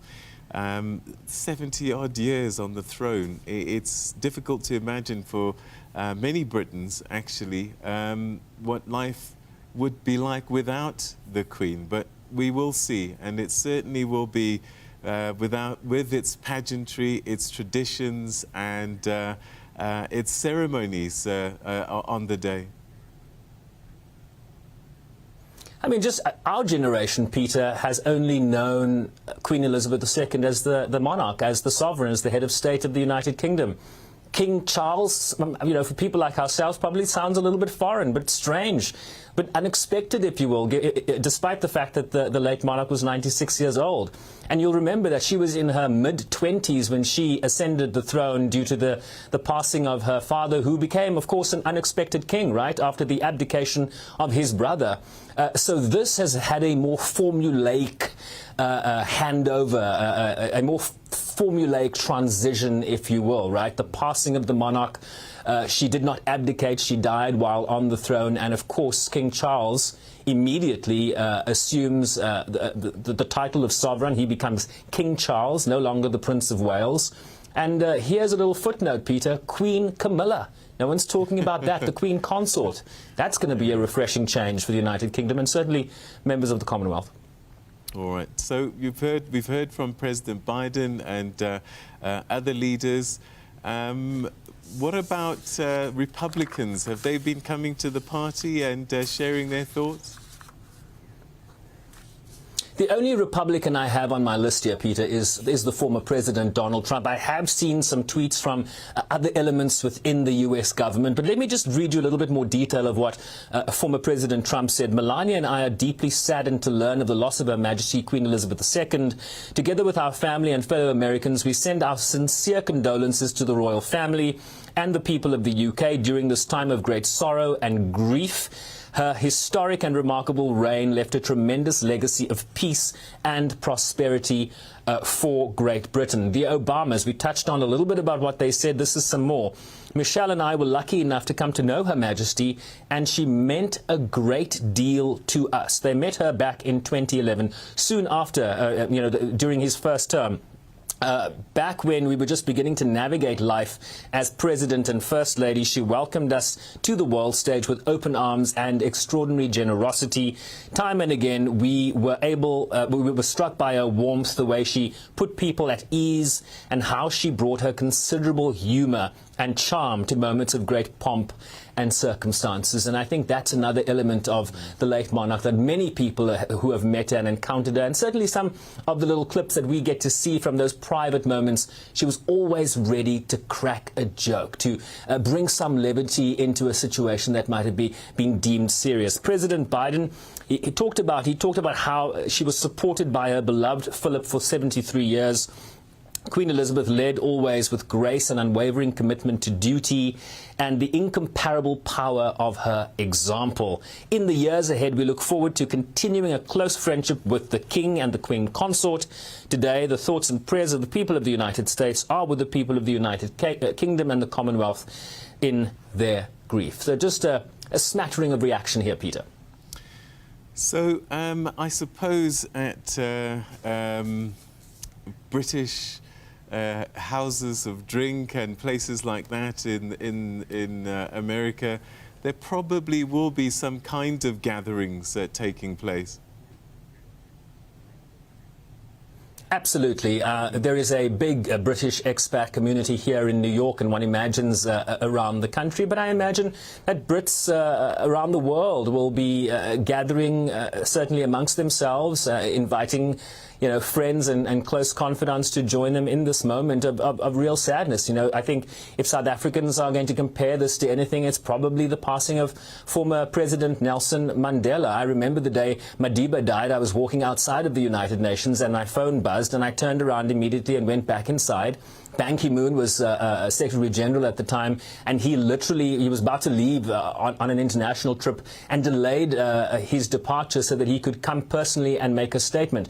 We might have seen something similar from Antonio Guterres, but today, given the passing of the Queen.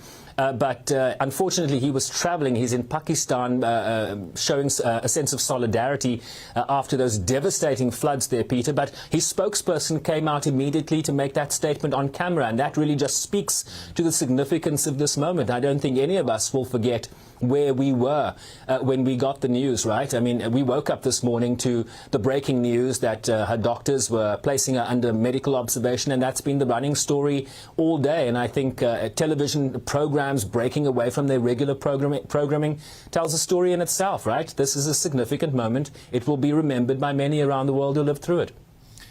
If we take the example of other iconic leaders who've died in the past, can we expect something to happen at the United Nations? Very much so. The death of a head of state is always marked by a special ceremony in the UN General Assembly. We don't have the details of that yet, Peter, early days yet, but that certainly will happen in the weeks ahead. It gives the opportunity for various regional blocs here at the United Nations to pay tribute. We saw that for former President Mandela. We've seen that for other leaders in the UN General Assembly. So as soon as we get those details, we'll certainly share it with you. But certainly the United Nations will mark this with some form of formal tribute in the days or weeks ahead. All right. And what's been the television media coverage of her passing been so far? Yeah, it's been blanket. It's been blanket coverage. Programming has shifted towards a strong focus on what's happening in the United Kingdom. Look, the Justice Department has just announced as well here that they're going to be appealing the ruling by a Florida judge earlier this week, appointing a special master to review the documents, those classified documents that were removed by the FBI from former President Donald Trump's Donald Trump's residence in Florida. His former special advisor, Steve Bannon, has been charged with fraud by the Manhattan District Attorney. So those have become footnotes in news coverage here, given the passing of the Queen. But in no time, I'm sure, we'll return to the news of the day in the United States, given that we're just less than 2 months out from an election. Sherwin, we'll leave it there for the time being, but certainly a story I'm sure that will be continuing to give rolling coverage certainly for the next day or so, right up until the funeral. Thanks so much indeed for giving us a perspective from the United States. Thanks, Peter. All right, that's our correspondent in New York, Sherwin Bricebees. And yeah, former presidents in the United States, and she met many of them in her lifetime, sending their condolences and messages to King Charles III and the royal family and the people of Britain as Queen Elizabeth II passed away earlier this afternoon. Coming back home, President Cyril Ramaphosa has joined other world leaders in expressing his condolences to His Majesty King Charles III on the passing of Her Majesty Queen Elizabeth II. The Queen passed away at Balmoral in Scotland at the age of 96. She was the longest reigning monarch in the United Kingdom. The President met the Queen at the last Commonwealth meeting, which was held in London in 2018. They spent some time looking at letters that former President Mandela sent to the Queen, reminiscing about the great statesman that the Queen respected enormously. Presidential spokesperson Vincent Magwenya says that the Queen was an extraordinary human being. On behalf of the government,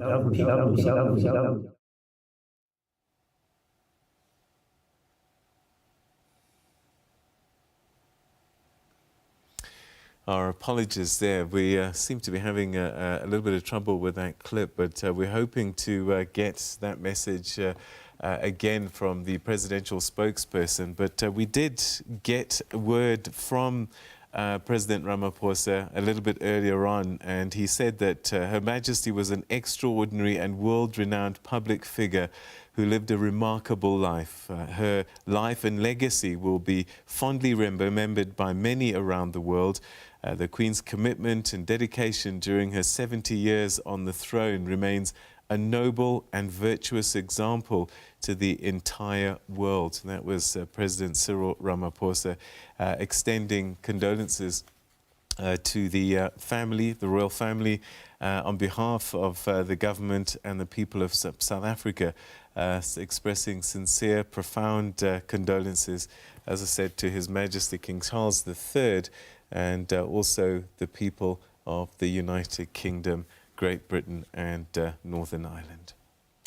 Now, London-based journalist John Ofe-Ansah is the founder and publisher of Africa Briefing, a Pan-African news magazine that's based in London. He joins us now via Zoom. Thanks so much indeed for joining us. Welcome to the program.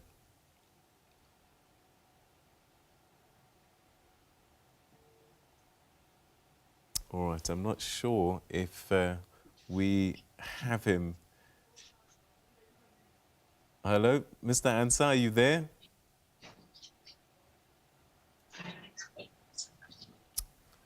Hello, Mr. Ansah, can you hear me? Yes, I can hear you now. Thank you so much indeed for joining us.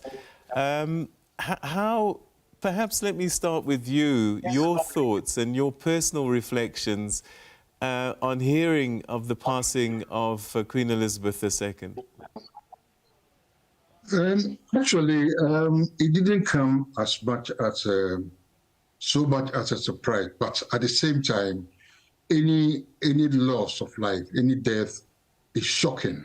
Okay, so I was glued to my TV all afternoon whilst working at home, and we heard the news that. But number one, look, it was just Tuesday that she received the resignation of the former Prime Minister Boris Johnson, and also asked the current Prime Minister, the new Prime Minister, Liz Truss, to form a new government. That was just 2 days ago. And yesterday, or early this morning, it was announced that the Privy Council meeting that she usually chaired, had been cancelled because she was unwell. And come early this afternoon, we heard that Prince Charles, now King Charles III, and his siblings, Princess Anne, Prince Edward, and Prince Andrew, and also his children, Prince William and Prince Harry, were all flying up to Balmoral in Scotland, to see her. That was when we realized that the end was near. But still, when the news broke this evening, early this evening, that she had passed, it came as a big shock and as a big surprise to all of us here. I've been getting a sense that, particularly amongst Afro-Saxons and African immigrants, that it seems to be a generational thing. The older you are, the more affinity and perhaps sadness is felt, and that younger people perhaps are not having the same journey. Is that the observation that you've made as well? Yes, actually, the Queen, I was born 2 years, without trying to give my age away, I was born 2 years after her coronation in 1952. And look, we all know the Queen. The Queen, I'm a Ghanaian, I come from Ghana. And the Queen, had been in Ghana twice. Right now, it's now trending on parts of social media when the affair dancing with the late President Kwame Nkrumah during her first visit to Ghana in 1961. So we all have an affinity, to the Queen. I mean, she was the head of the Commonwealth, and she was until 1960, the head of state of Ghana and so many other Commonwealth countries. So African immigrants here of my generation actually, have, an affinity, to the Queen, the late Queen. Do you think back home in Ghana that there's a sense of sadness as well? There is a sense of sadness, not generally, but like I said, people of my generation, yes, will feel sad. Our president, Akufo-Addo, has posted his message of condolence, expressing, his sadness at the loss and all that. But people, Ghanaians of my generation, will feel the sadness, yeah. She was known for her service and work in communities across the country. Did some of that touch the lives of African immigrants and migrants? Oh, yes, she did. She did it in so many ways that time here, will not permit me to recount. Apart from those Africans that she honored on their birthday list, on their New Year's Day list, awarded some OBEs, awarded some CBEs for their services to community and other, fields of endeavor. Yes, so she did touch a lot of African immigrants in this country. What do you think she'll be most remembered for?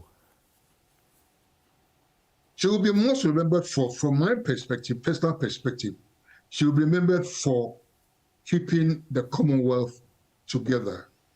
Okay, even look, the late Robert Mugabe, who at a certain stage in his presidency, sort of had expressed his disdain for UK, respected and loved, the Queen. Okay, and it cuts across, throughout. Though Barbados, the Commonwealth, the country of Barbados in the Caribbean recently became a republic, and Jamaica is also, making moves to become a republic. The Queen is still loved, so she kept the Commonwealth, the 52 or 54 country Commonwealth together. And in this country, she was a symbol, a symbol of Britain, of the United Kingdom.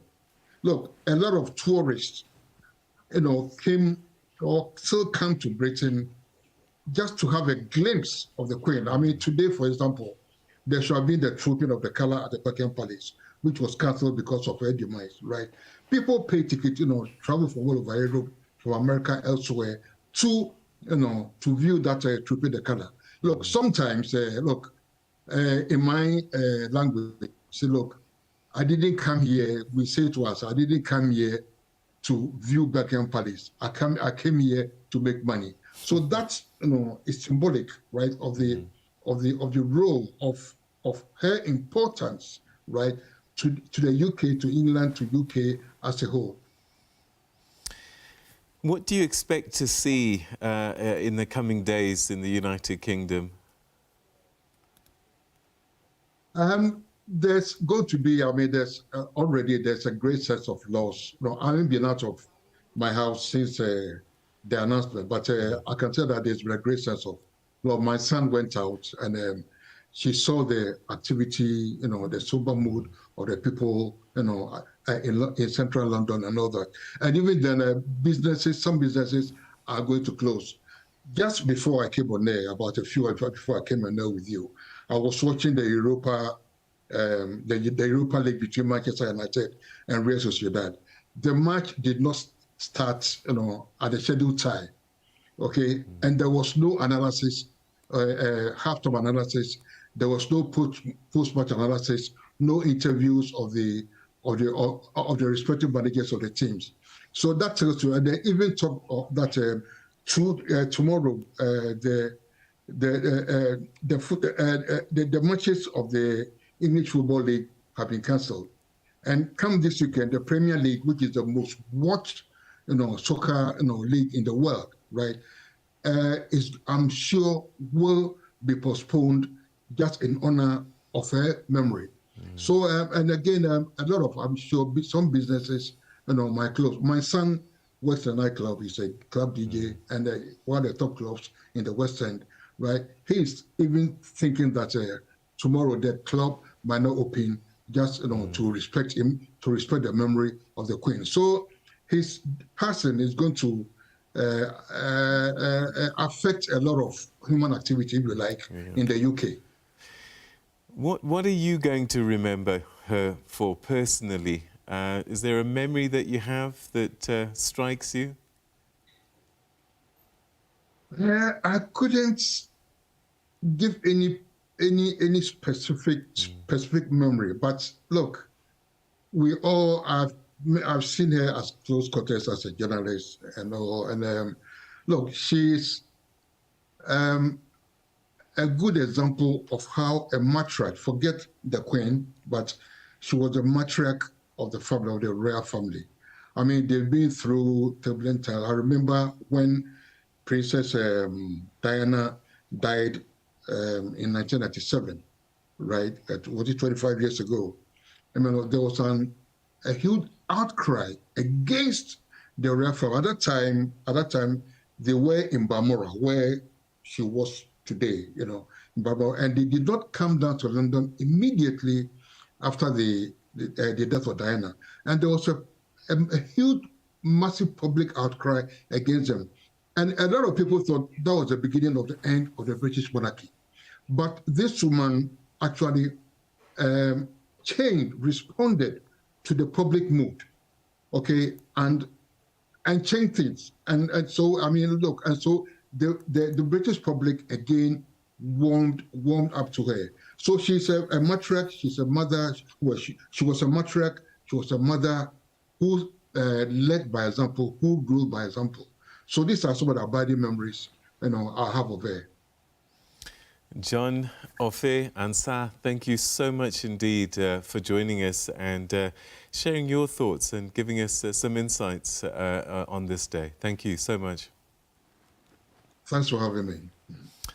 All right, that's a British journalist there who's lived in the United Kingdom for many, many years. He said that he was born 2 years after her coronation, so his entire life has known only Queen Elizabeth II as his monarch, and as he says, sharing also thoughts that we've seen others relate, that perhaps there's a generational sentiment that's playing out where the older immigrants and children of immigrants perhaps a bit more affinity towards the Queen, and younger ones perhaps a little bit more ambivalent.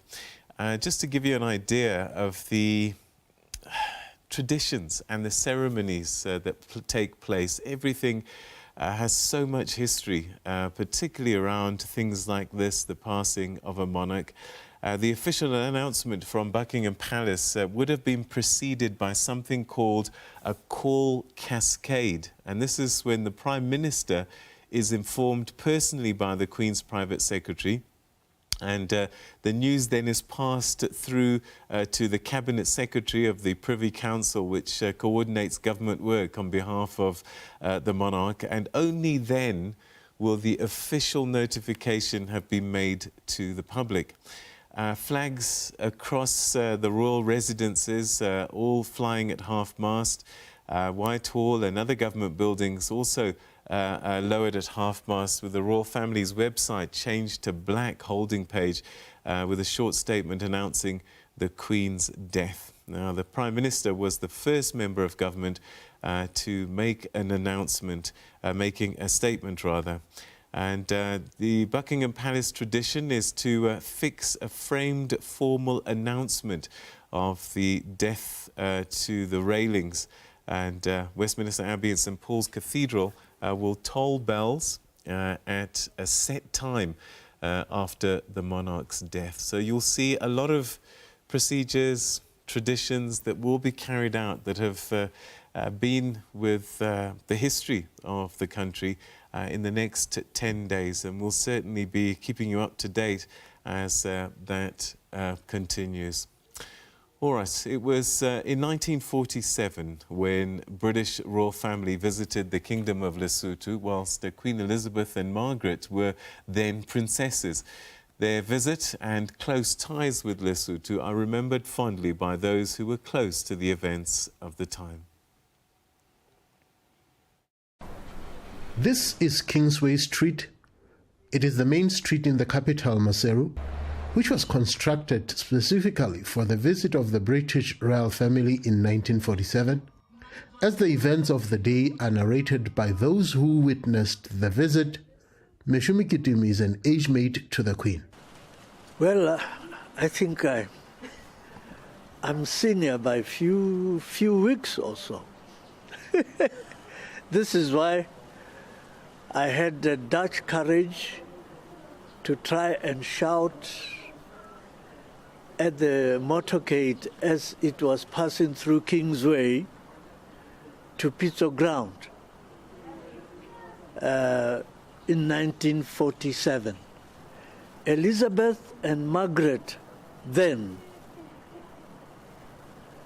had not been put into a stature where we could refer to her or to them as queens. They were princesses. So we came to Maseru 2 days before their arrival. And already Maseru was bustling with arrangements, final arrangements, not arrangements, but final arrangements for the arrival. They came by train from South Africa. And we were waiting at a very good spot where we would see them and shout. We had small flags. The Union Jack was flying, and the pomp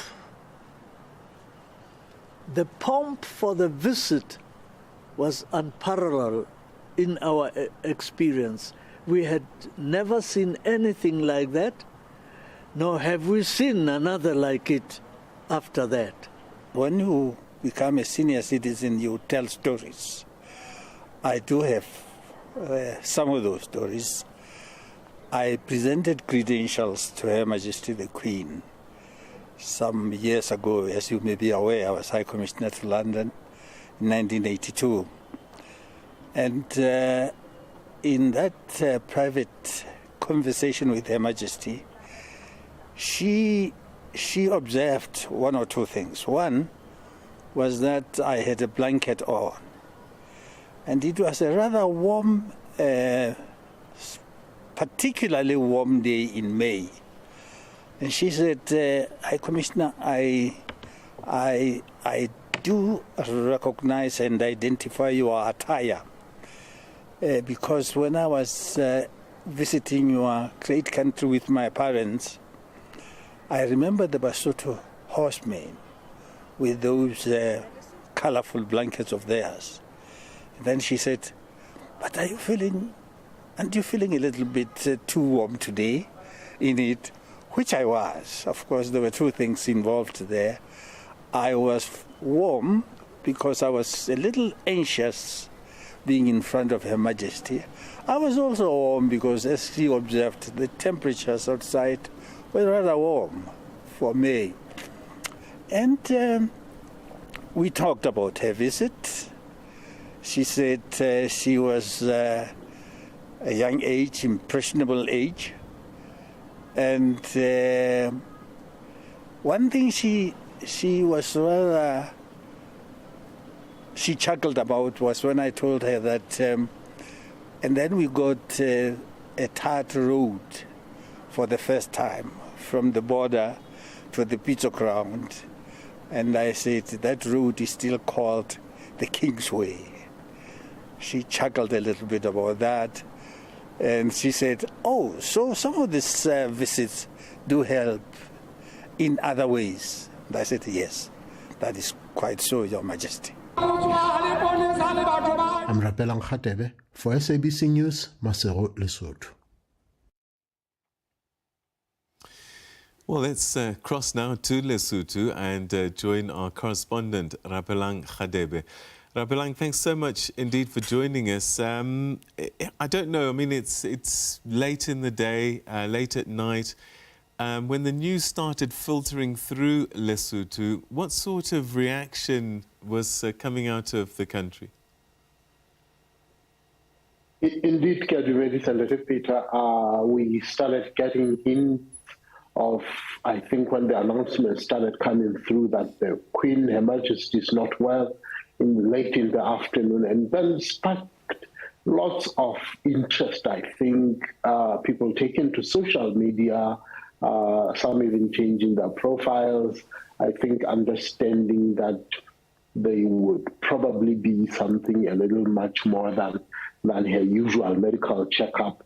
But I think also the discussions starting to go through the relationship Lesotho has with Britain.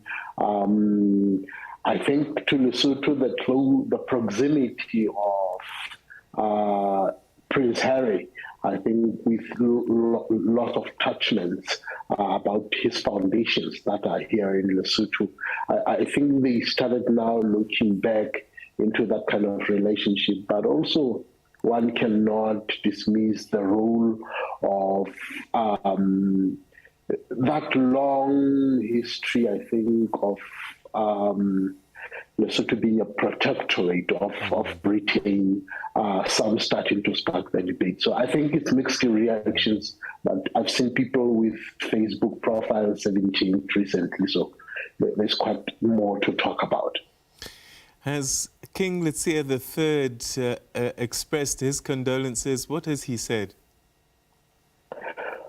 Oh, well, they usually come a little late to the party. I tried texting the senior private secretary just to try and see whether there has been any statement that has been released, but I was just blue-tipped. So my understanding is that maybe the official announcement will come the following day, as nothing official has been seen. So I doubt yet, maybe tomorrow.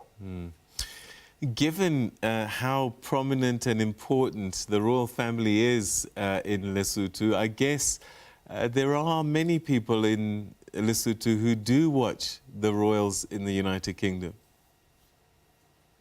Keenly so. I mean, Lesotho as the kingdom, we tend to follow quite closely in the events, and we are easily also influenced by the conduct and how things are. One would remember the recent marriage ceremony of Prince Harry, when there was an unusual ululation that was heard at the palace. And one would immediately identify that as a signature tune coming from Lesotho. And yes, we got to learn later on that it was one young Lesotho woman. So quite a lot of influence that comes from British, and a lot of Basotho, I think, going to London, going to Britain, feels a little more acceptable. There is not much of culture shock. And even the Brits, I think, coming to Lesotho always feel a little bit more familiar with the situation, despite the long history, perhaps, of other things that have set out to be the two nations. But relatively, I think they have learned to appreciate and see Britain as an extension of some of them. Lots of trainings, exchange programs, going to Britain almost feeling like a second natural thing that is acceptable. Has the Prime Minister expressed his condolences? Anything from the Prime Minister's office? Nothing. I think the news came in a little late after the hours, and my understanding is that the Prime Minister is probably traveling overseas, if I remember correctly. Today, I think he's going to Japan, he'll be going to the US. So we have not really gotten anything from that particular angle to understand. But I think one would say the closest came when I say I think in Africa, you start to understand the role of the British monarchy. I was in Rwanda last week and Prince Charles was there. And the amount of security details that was taking place in that particular area because of the naming ceremony he was attending, you would understand the role, I think, the proximity with Africa and the British. So I think it was just something one took note. And I'm trying to understand, had it been this particular week, maybe the situation would be totally different, talking about now the king at this point. All right, Rapelang, we're going to leave it there for the time being, but I'm sure we're going to catch up with you tomorrow once we start to get messages coming through from the king and also from the Prime Minister. But for this evening, thanks so much indeed for your time, Rapelang. Absolutely, we look to much more that to follow tomorrow. So. All right, that's our correspondent in Lesotho, Rapelang Khadebe, giving us an update from Lesotho. And so the United Kingdom goes into a period of mourning now. The royal family, in the coming days, much of national life in the UK will be put on hold. Official engagements are cancelled now. Members of Parliament will be paying tribute to the Queen and take an oath to the King, King Charles III, in the coming days. There'll be church bells tolling and gun salutes as local and national organisations and charities organise ways to pay their respects with commemorative events and books of condolences. She will be buried within the next 2 weeks. And that's where we say, all right, just before we go, we're going to try and play once again a message from the President's office.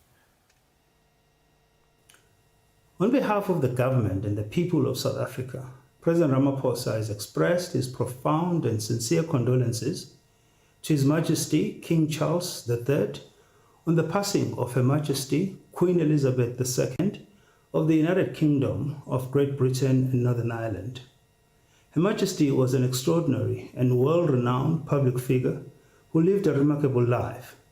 Her life and legacy will be fondly remembered by many around the world. The Queen's commitment and dedication during her 70 years on the throne remains a noble and virtuous example to the entire world.